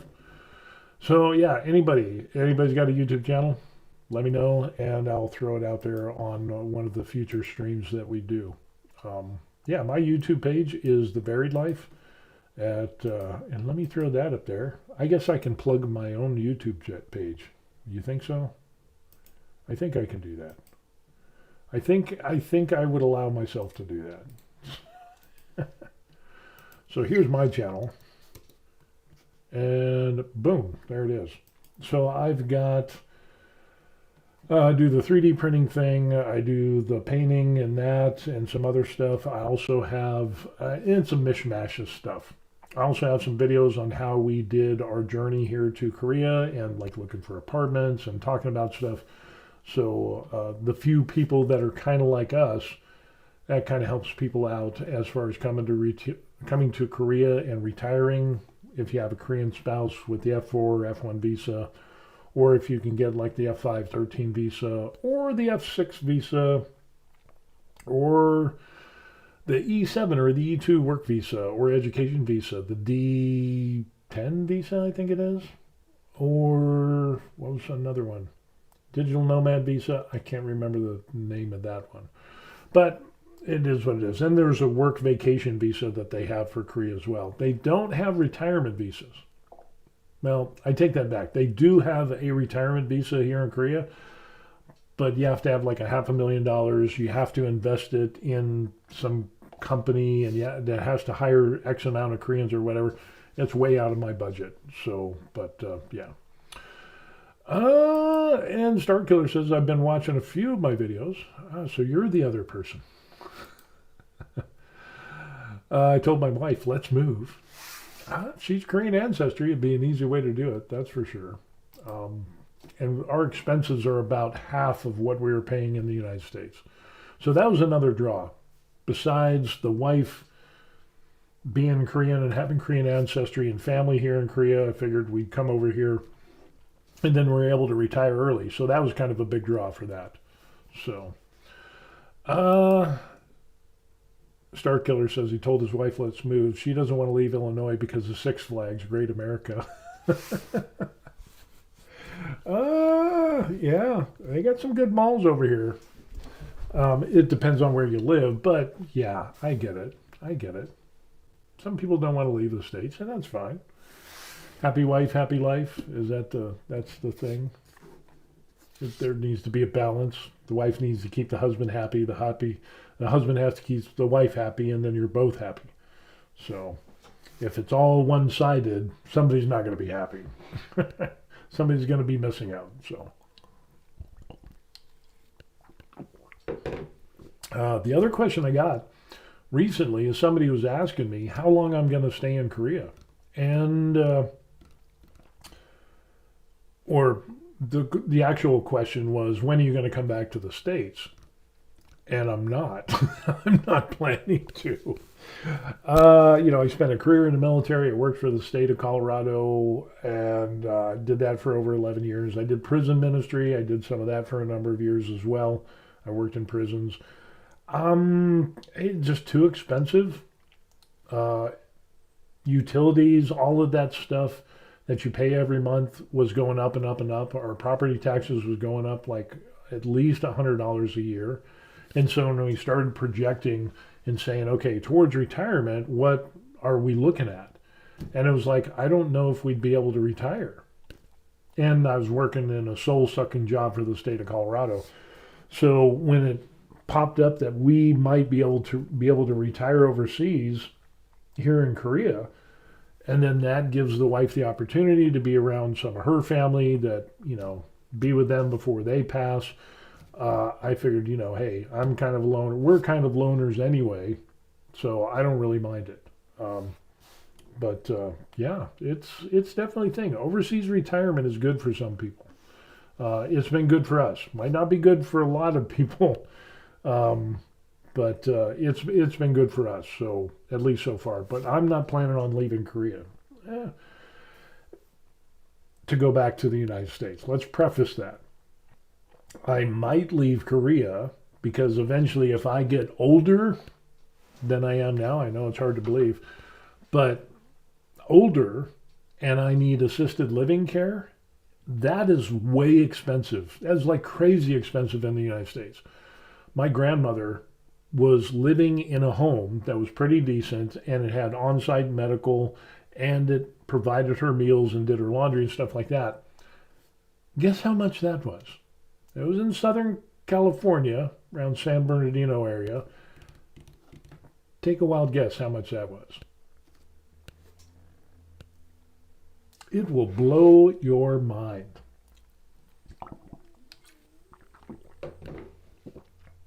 $9,000 a month. And that was a decent place. That wasn't like a nice place. I mean, it was nicely decent, but it was $9,000 a month. Holy crow. And then when we lived in southern Colorado, we're thinking about bringing grandma out to southern Colorado, but she just had too many medical problems, and she wouldn't be able to make the move. But it was still, we found a place close to us that was $3,000 a month. And then we're just like, that's insane. And then we offered, and we said, hey, well, why don't you just come live with us? We've got a big house. My wife, who was working in a nonprofit for senior assisted care and hospice and stuff like that, it's just like, well, the wife will quit. She can take care of you, and then I'll work, and then, the wife can get you to appointments and all that stuff. And grandma's like, nah. And she just really had too many medical problems, so she wasn't able to do it. But $9,000 a month, that's insane. And in Korea, I mean, we all think we're going to live forever, right? I still in my head think I'm like 20 years old. My body says otherwise. And I'm in pretty good shape. But even in Korea, assisted living is kind of expensive here. It's less than the United States, but it's still expensive. So if I get older and infirmed, we're looking at maybe going to the Philippines. because assisted living care is a lot less expensive there. So even if something happens to me, I'm probably not going to come back to the United States because it's just too damn expensive. That is absolutely crazy. We did find one assisted living place close to us in a small town in Colorado, south of the Springs, where it was like $2,700 a month. But that was just like, you have a room, you live there, they do some meals and laundry, and then that's it. That doesn't even count medical care. And that was a small town. It was like, 7,000 people and that amount of money per month. Absolutely crazy. Star Killer says, yep, I pay $950 a month for a 2-bedroom apartment, then utilities rent us $200 a month. That's not bad. Considering, a 2-bedroom apartment where we were at, you're looking at, in a decent part of town, you can get up to like $2,000 a month and more. So utilities would be rough. But yeah, it can get expensive. HSS would have worked. She could have stayed with her home or yours, and your wife could have cared for her and gotten paid. Get back up there. Paid as income based on the recipient of the service. We never even thought of that. But she was in an apartment. They had a big house. Grandma and grandfather passed. Before he passed, they downsized into a small apartment, which was a 2-bedroom apartment, which was really small. And then my grandfather passed, and then it was just her. And then her health went down, and she went into the assisted living home and did that. But no, we didn't even think about that because at that time, we were busy. I was working, wife was working, we were in Colorado. But yeah, that would have been a good idea too. I mean, even if the wife didn't get paid, but where they lived in California just went into the shitter, unfortunately. I mean, I lived in San Bernardino with my grandparents when I was young, and it was great. California was awesome.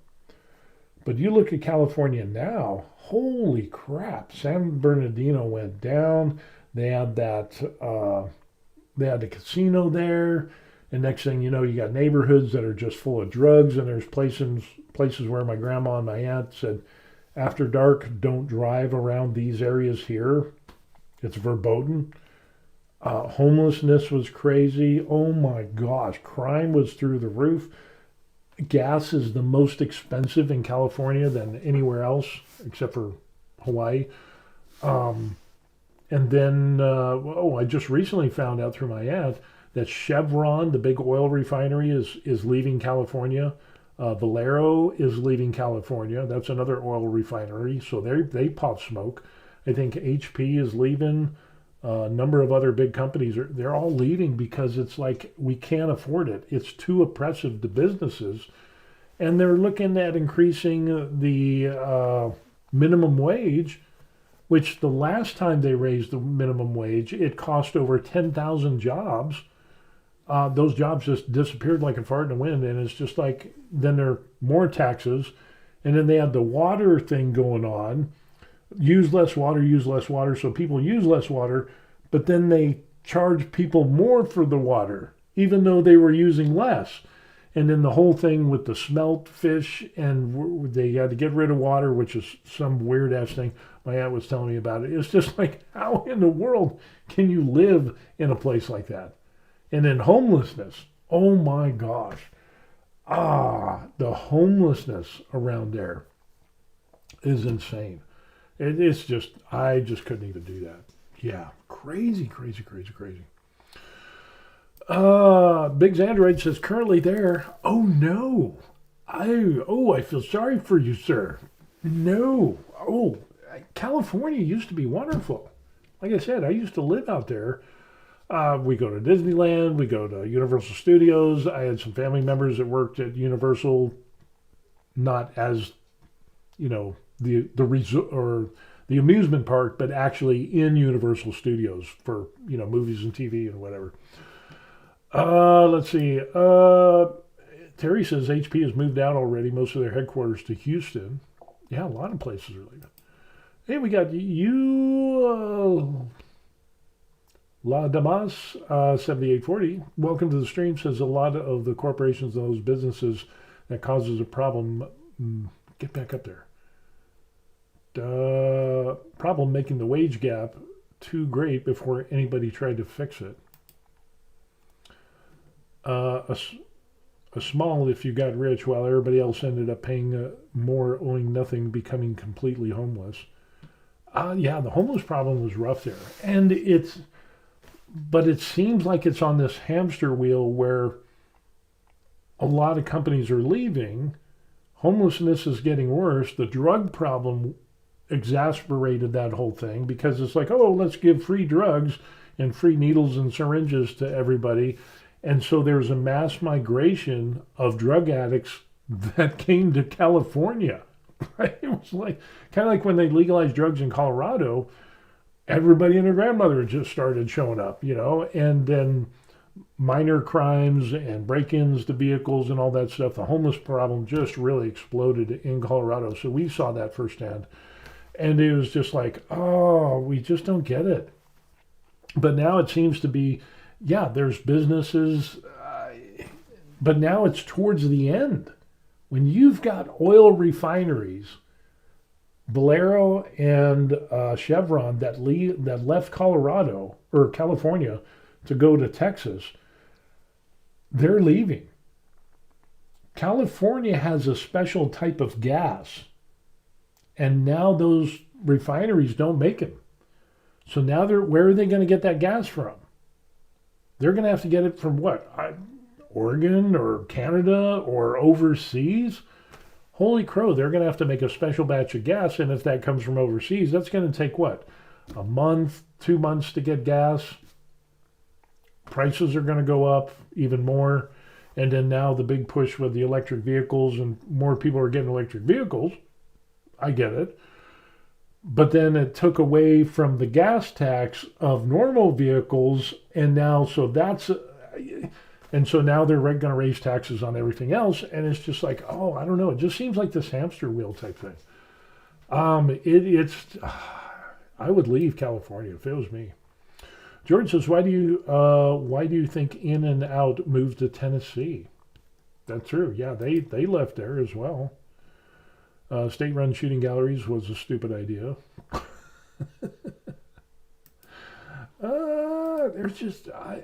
I'm an independent.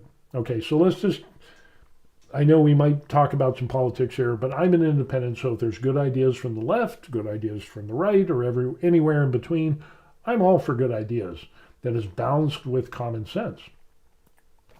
But the deficit that California has, and when I worked for the state of Colorado, their pension system, the PARA system, was in trouble. And even before I worked for the state, I had family members that worked in California for the state, and a number of them. And unfortunately, their pension system for the state government, holy crap, that is going to explode. There's a huge bubble. And when you have people that would work their last 3 years getting a ton of overtime, double shifts, the whole 9 yards, that would increase because of the last 3 years. They take that, and that's how they figure out your retirement. So people would just go balls to the wall on, overtime and double shifts and the whole 9 yards. So they would get paid more in retirement than if they were working just regular full time. Well, that is causing a problem because they're going to go into a deficit, and they can't make up the deficits for that. So it's kind of like Social Security. It's going to go under. It's not going to be a good thing. Oh, man. Starkiller says, common sense went out the door in the early 2000s. I know, I'm old. I'm dating myself. Briggs says he wishes he could move. I would give it a shot. Seriously. I would be out of it. And the housing market is still huge in California. You can't deny that. I mean, but housing prices which would be a good time to leave. If you own property, time to get out of California, in my opinion. I don't know. I just couldn't do it. My aunt wants to leave. But you got roots there and all that. California doesn't have the power grid to support all the electric vehicles. Yeah, that I know that. I got family and friends that are still over there that are like, it's a problem because the electric grid as a whole, but especially in California, we had brownouts in California because the grid there wasn't enough on the grid at that time, and you still had rolling brownouts. So now with the advent of electric vehicles, you still got that crazy stuff going on. I need to make sure that I don't miss my wife because I got to go pick her up.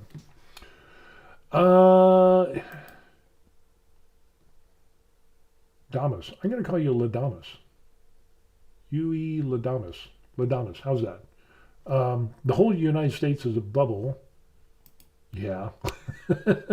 California is making money now, is making more money now than ever in history as they keep increasing the poverty rate.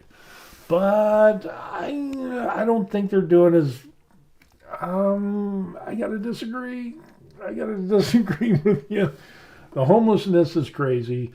The train that goes to nowhere has spent billions of dollars, billions upon billions of dollars for homelessness that hasn't fixed the homeless problem.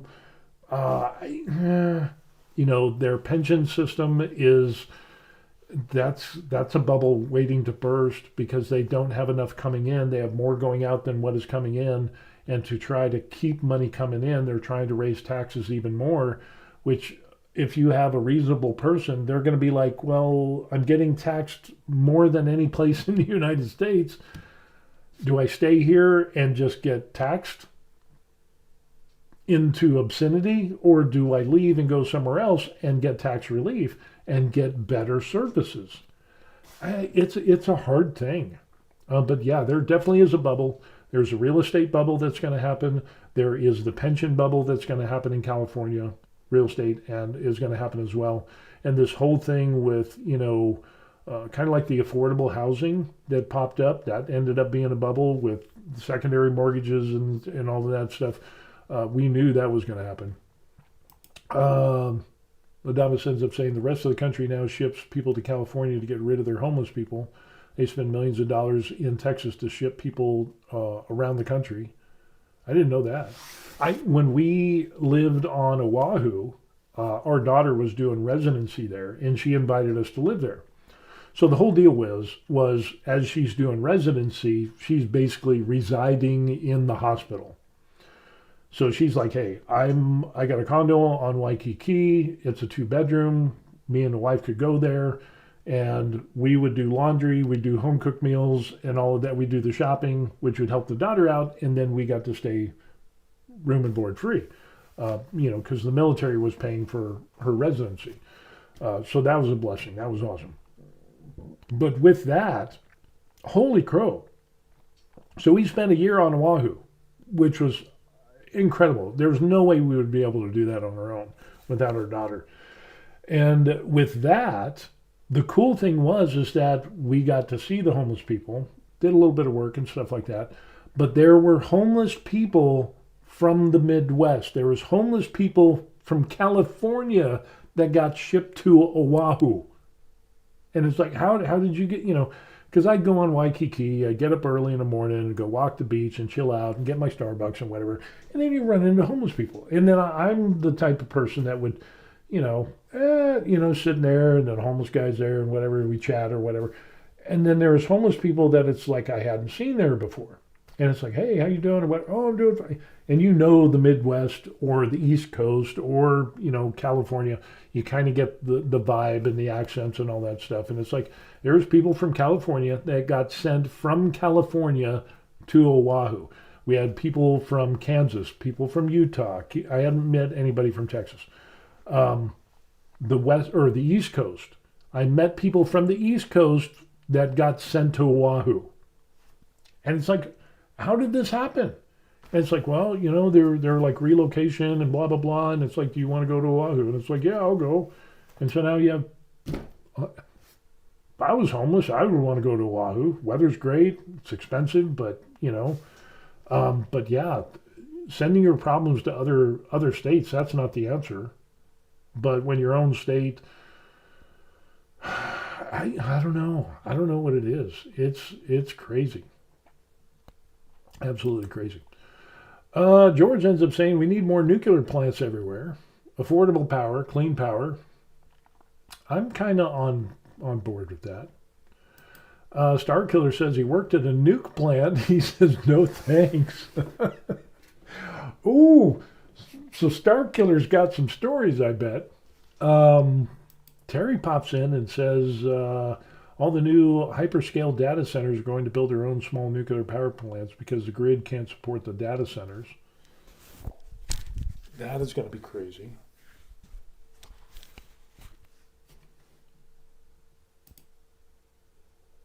Adamas comes back and says it's become a business of playing around with homeless people, acting like they're doing something. All the states are involved. Nobody's trying to solve the problem. Fair wage. Come on, get back up there. Fair wages and good work. Here's something that I can talk about is I did prison ministry and for a number of years, and I also worked with homeless and in Colorado. So let's preface that. There's the disclaimer. I worked and did that. Prison ministry, working with the homeless, working with the unhoused, whatever you want to end up calling. And we got a lot more of those. After they legalized marijuana in Colorado, people flocked to Colorado. The homeless problem blew up overnight. And eventually we expanded our ministry into helping the homeless. So we would go to food banks and to where,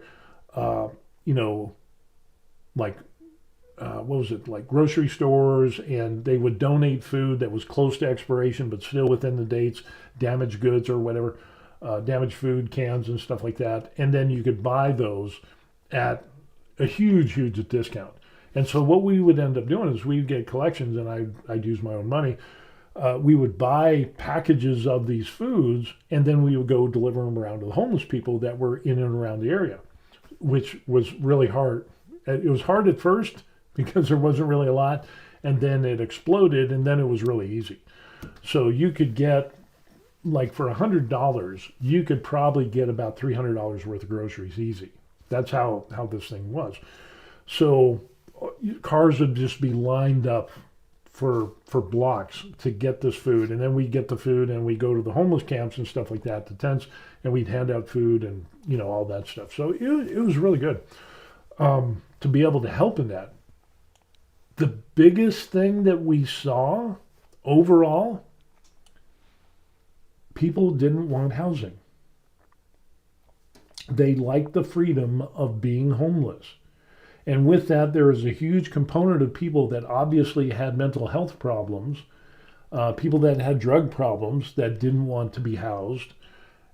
And then they took up a big chunk of that. Now, there were still families that were homeless that wanted housing, and Fremont County, where I ended up living, was working diligently to do that. Matter of fact, they had built a big housing kind of apartment complex type thing, and then you had to follow the rules, no drugs, no crime, and so on and so forth, to help these people get on their feet. And then of course with job assistance and getting jobs and stuff like that. And but that was a very small subset of the homeless people that we worked with. The majority of them unfortunately had mental health issues and had drug issues. And again, they migrated from states that didn't have marijuana or drugs that were legalized, like Colorado. So they all came to Colorado, and it was just crazy. I mean, we had families, just straight up drug users. Mom, dad, kids, even young children, babies, they didn't want housing. They were happy with living in a tent, and on the side of the road, and just out in the woods somewhere. And it was just like, but your kids need to go to school.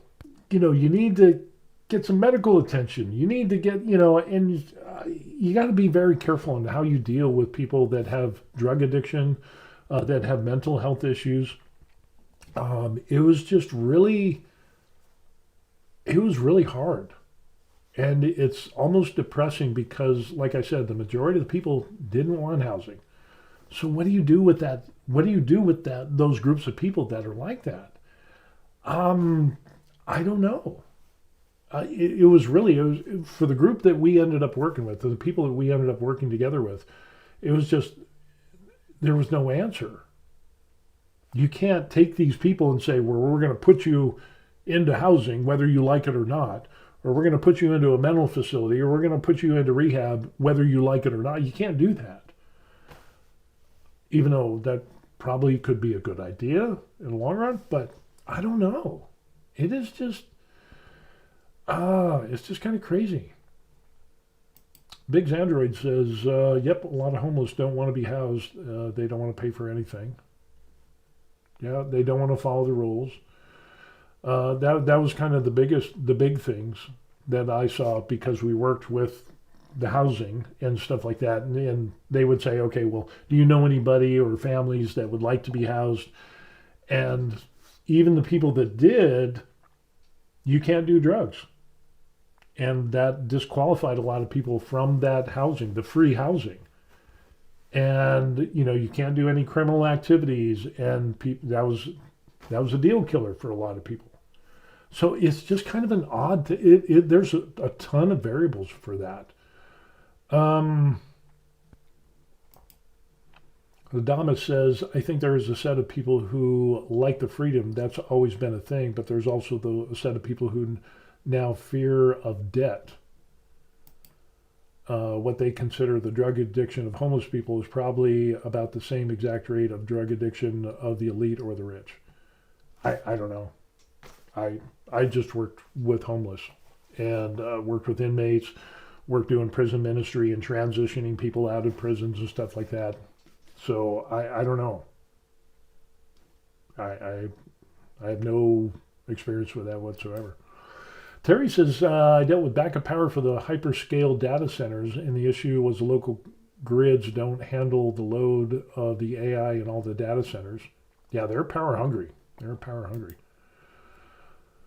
Adama says, humans are always seeking intoxication and entertainment. It's just certain groups of people. It is not considered socially acceptable. Could be, yeah. Are you entertained? What was that, the movie Gladiator? Are you not entertained? But we used to have mental health centers. We used to have, sanitariums or, mental health hospitals.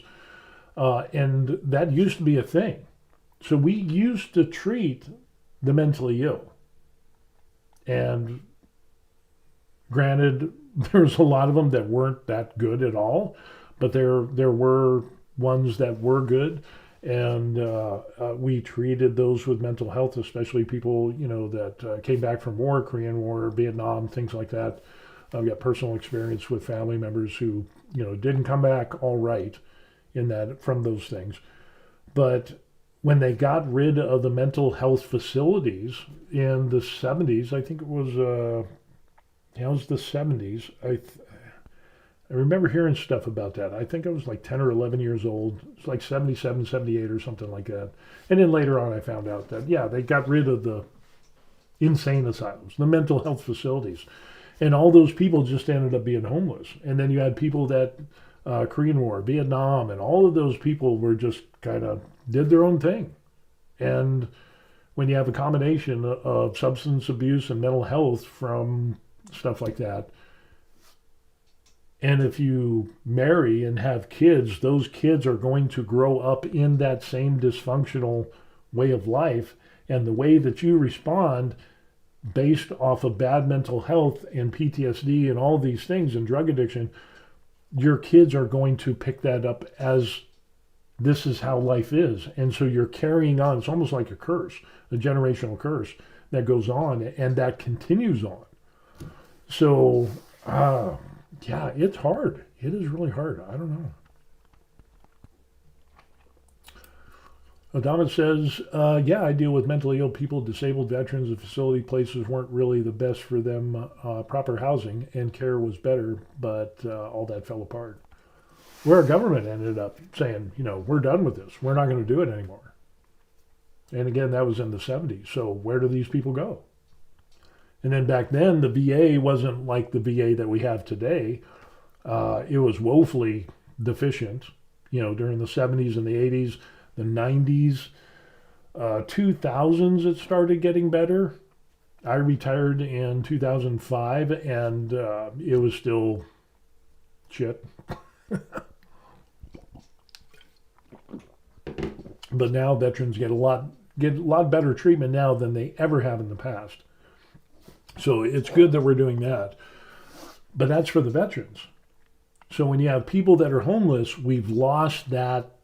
Where is that support group?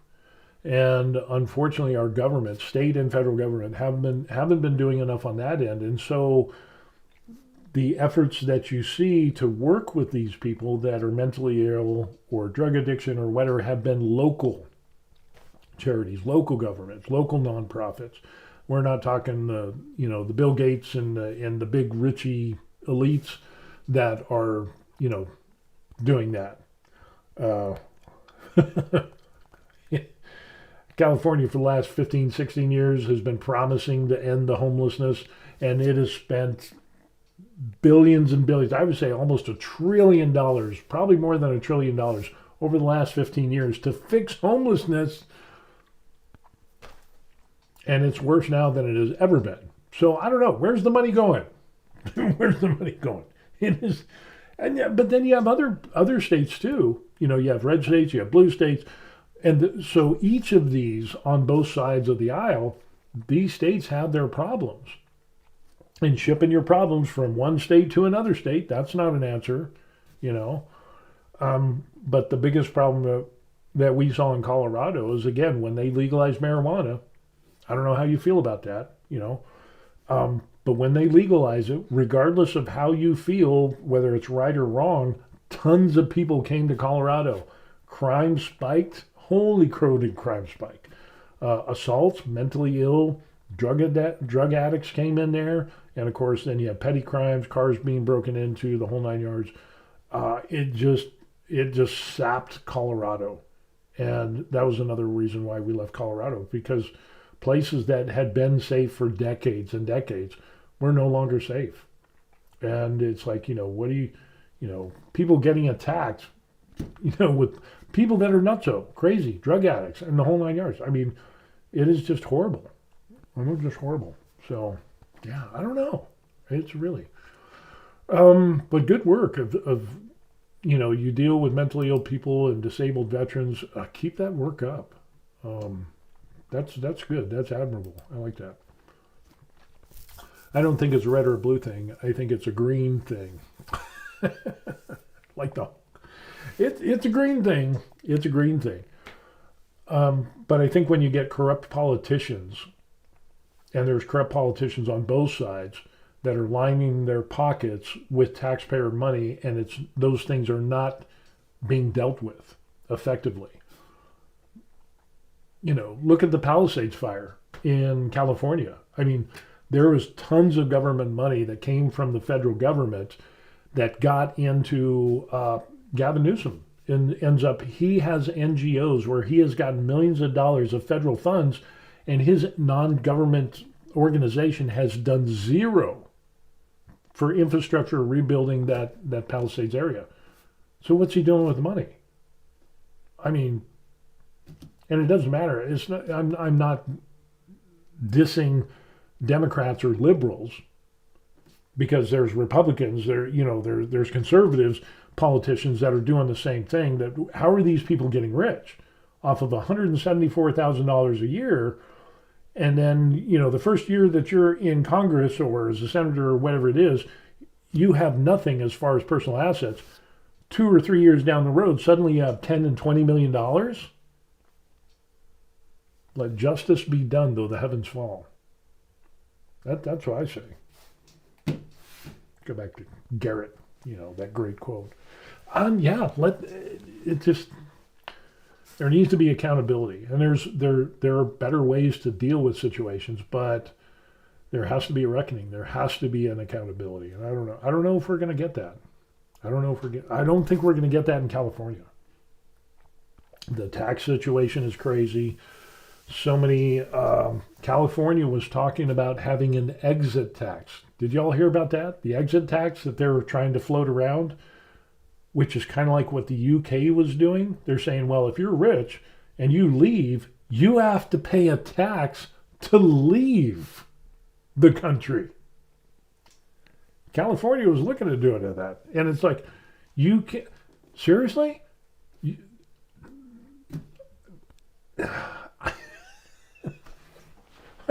And so if rich people have to pay a huge tax to leave, and they can afford to do that because they're rich, I mean, Chevron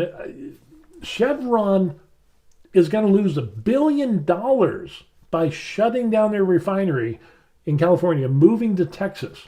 $1 billion guaranteed loss, and they're going to eat that. But imagine if you have rich people that have businesses that have thousands of employees that are, supporting people, whatever it is. Those businesses go away because the rich people behind it are like, I'm tired of getting taxed and nickel and dime to death.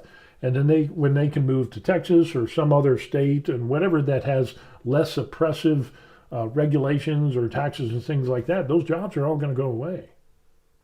And where's that going to leave California? Now you got to tax more and more and more. And I've seen that. Like I said, I lived in California. I remember when California was red and then it was blue, and now it's where it is now. It's like, it is crazy. I feel sorry for the people of California. You got entire county governments and districts that are foreclosed. They can't operate. When local governments are basically in foreclosure, look that rate up. Holy crow. It only gets worse over time. Colorado's on that same train. It's just going to take them a little bit longer to screw it up. But yeah, it's going to be crazy. It's going to be crazy. I don't know. It's a green thing. I agree. It is a green thing. It's about green. Says 1 billion is nothing to them. Now that's the problem. They're all trying to become trillionaires. Yeah. Corrupt politicians. Don't like them. Terry says we don't have state income tax in Texas. That's true. But you have other taxes, sales tax, and Florida has sales tax to make up for that. But it's guaranteed it's not as oppressive as what you see in California. And that's another reason why we didn't move from Colorado to California, because we got family in California. But it's just the writing on the wall is in the oppressive system of which that government is now, or was and is and still is. I mean, I would love to live in California, but it's just terrible now. I just couldn't do it. Maybe, and especially now with those refineries that are gone. How much is gas going to cost you? Gas is like what? My aunt was telling me about it. It was like $6.50, $6.70 something for a gallon of gas. With Valero and Chevron leaving California, we could hit $9 and $10 a gallon of gas in California. That's the entire state.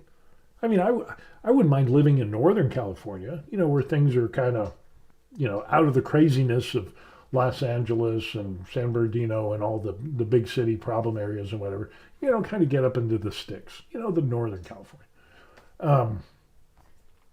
But with gas prices like that, holy crow, that was crazy. It's going to be rough. Terry says our state tax is 8.25%. They get us on property tax. I'm not a big fan of property tax, especially if you pay off your property. You shouldn't have to pay property tax, or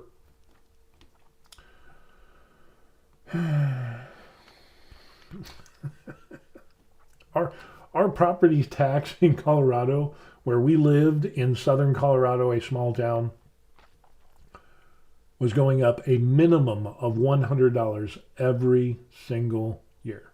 Sometimes the highest, it was like $113, $115 it went up, but guaranteed $100, minimum $100 every year. So, when you start looking at it and you say, okay, well, property tax is, $2,300 or $2,800 a year now, and it goes up $100 each year, and we multiply that by, if I was going to work until I was almost 70, it was like 50, 60, 70, I think it was like 18 years or whatever, times 18, that's 1,800 on top of the 2,300 or 2,800 or whatever.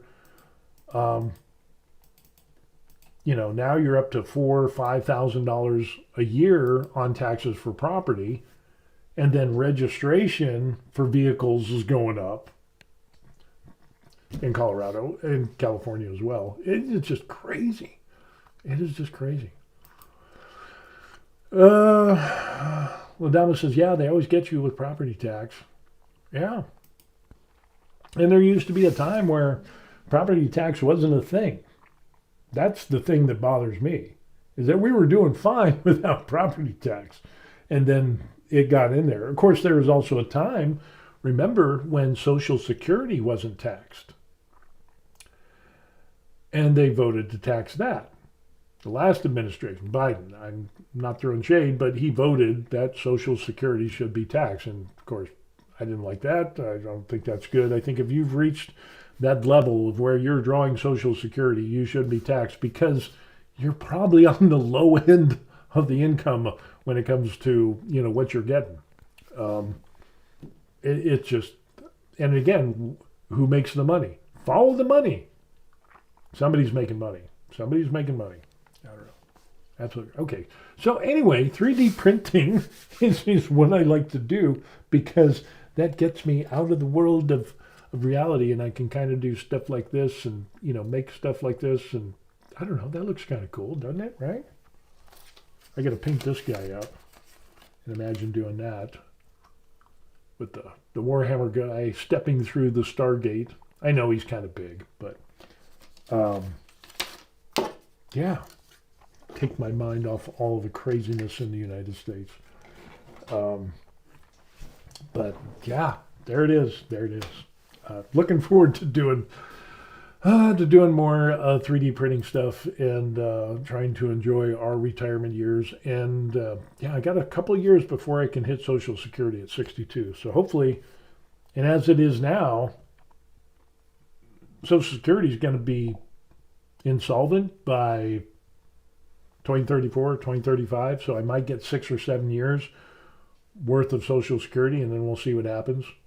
Personally, I think you need to have a tariff, a national sales tax on all goods and services coming into the United States, and boom, you could fund Social Security without taxing people in the United States.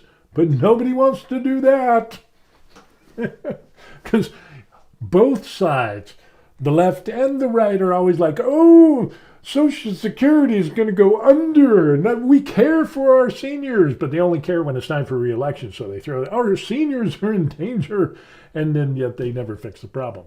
So yeah, you're all getting me riled up. Okay, it ends up, that's why I resin print, right? That looks really interesting. Yeah, this was really neat. What I ended up getting the frame. This is 2 different models. Again, the Stargate was free. I think I got it off of Colts 3D. And then the chunky guy here, that was also Colts 3D. And then I, cut him in the back and tried to make it so he's like kind of stepping out towards the thing there. And I thought that would be really cool. And so I did that one. And then I also did the Ivor. So I got a free frame off of Colts. And check this out. So we did the Ivor, and so I did the same thing. I just kind of sliced them, did a planer cut in a slicing program. I had the frame as a separate STL, Ivor as a separate STL, and so he's stepping out of the frame there, and that turned out really good. Is that cool or what? I thought this was awesome. So again, more stuff that I need to paint that I'm not painting. Yeah. But the Stargate, I was thinking about doing a bigger Stargate, like a bigger one, and then have it like a diorama of, you know, Warhammer type dudes coming out of the Wargate, the Stargate coming down a ramp or whatever. Have like some aircraft that are flying partially through. That would be really awesome. I think that'd be really cool. And you could make that like really big. Like the Stargate would be like this big, and then have a big old ramp. That would be a cool diorama. That would be cool. But yeah, this turned out really good. And of course, I got to paint it. As if I didn't have enough to paint already. So yeah, that is my escape from reality, is doing this stuff. Yeah. So, Star Killer says, that looks really interesting. Just need some chaos tentacles coming out of the portal. Oh yeah, that would be cool. Like I said, you could do a whole diorama. Aircraft flying through, tentacles, the necronids or whatever, I don't know, whatever they're called. You could do some stuff out. Yeah, came out really nice. Yeah, thank you. And that came to me, it's nothing new under the sun. But if you've seen like the Pokemon cards, and people made 3-dimensional Pokemon cards as STLs and stuff like that, I was thumbing through social media, and I was like, hey, that looks really cool. And I was like, hey, if I could do something like that, and then it's like a trading card thing, and I'm like, nah, that's too much for me. But then I was like, hey, I could get a picture frame and then have the model like he's stepping out of a picture frame or whatever. And threw all that together. I did it actually in Creality Print.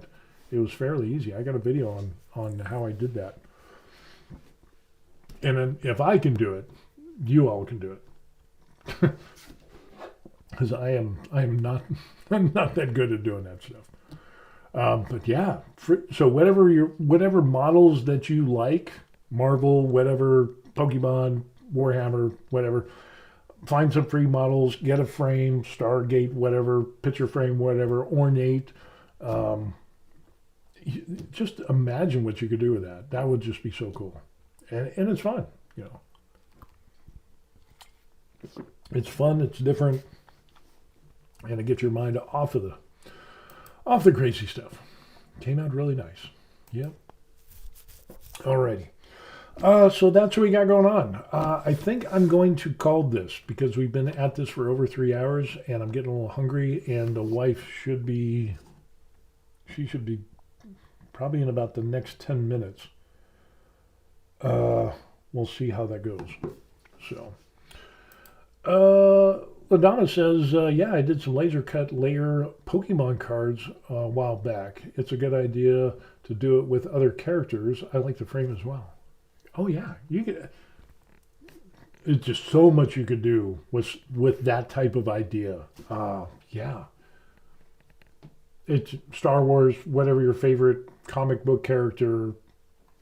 Hell, it can be Harlequin romance novel characters, whatever it is, goth. I mean, the sky's the limit on that. You could do some really, really cool stuff.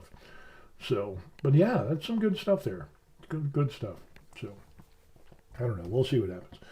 Anyway, for those people that are out there, if you want to contact me, of course, the first thing that you can end up doing is liking the video and subscribing to the channel. That would really help me a lot, and I would appreciate that. So, do me a solid that way.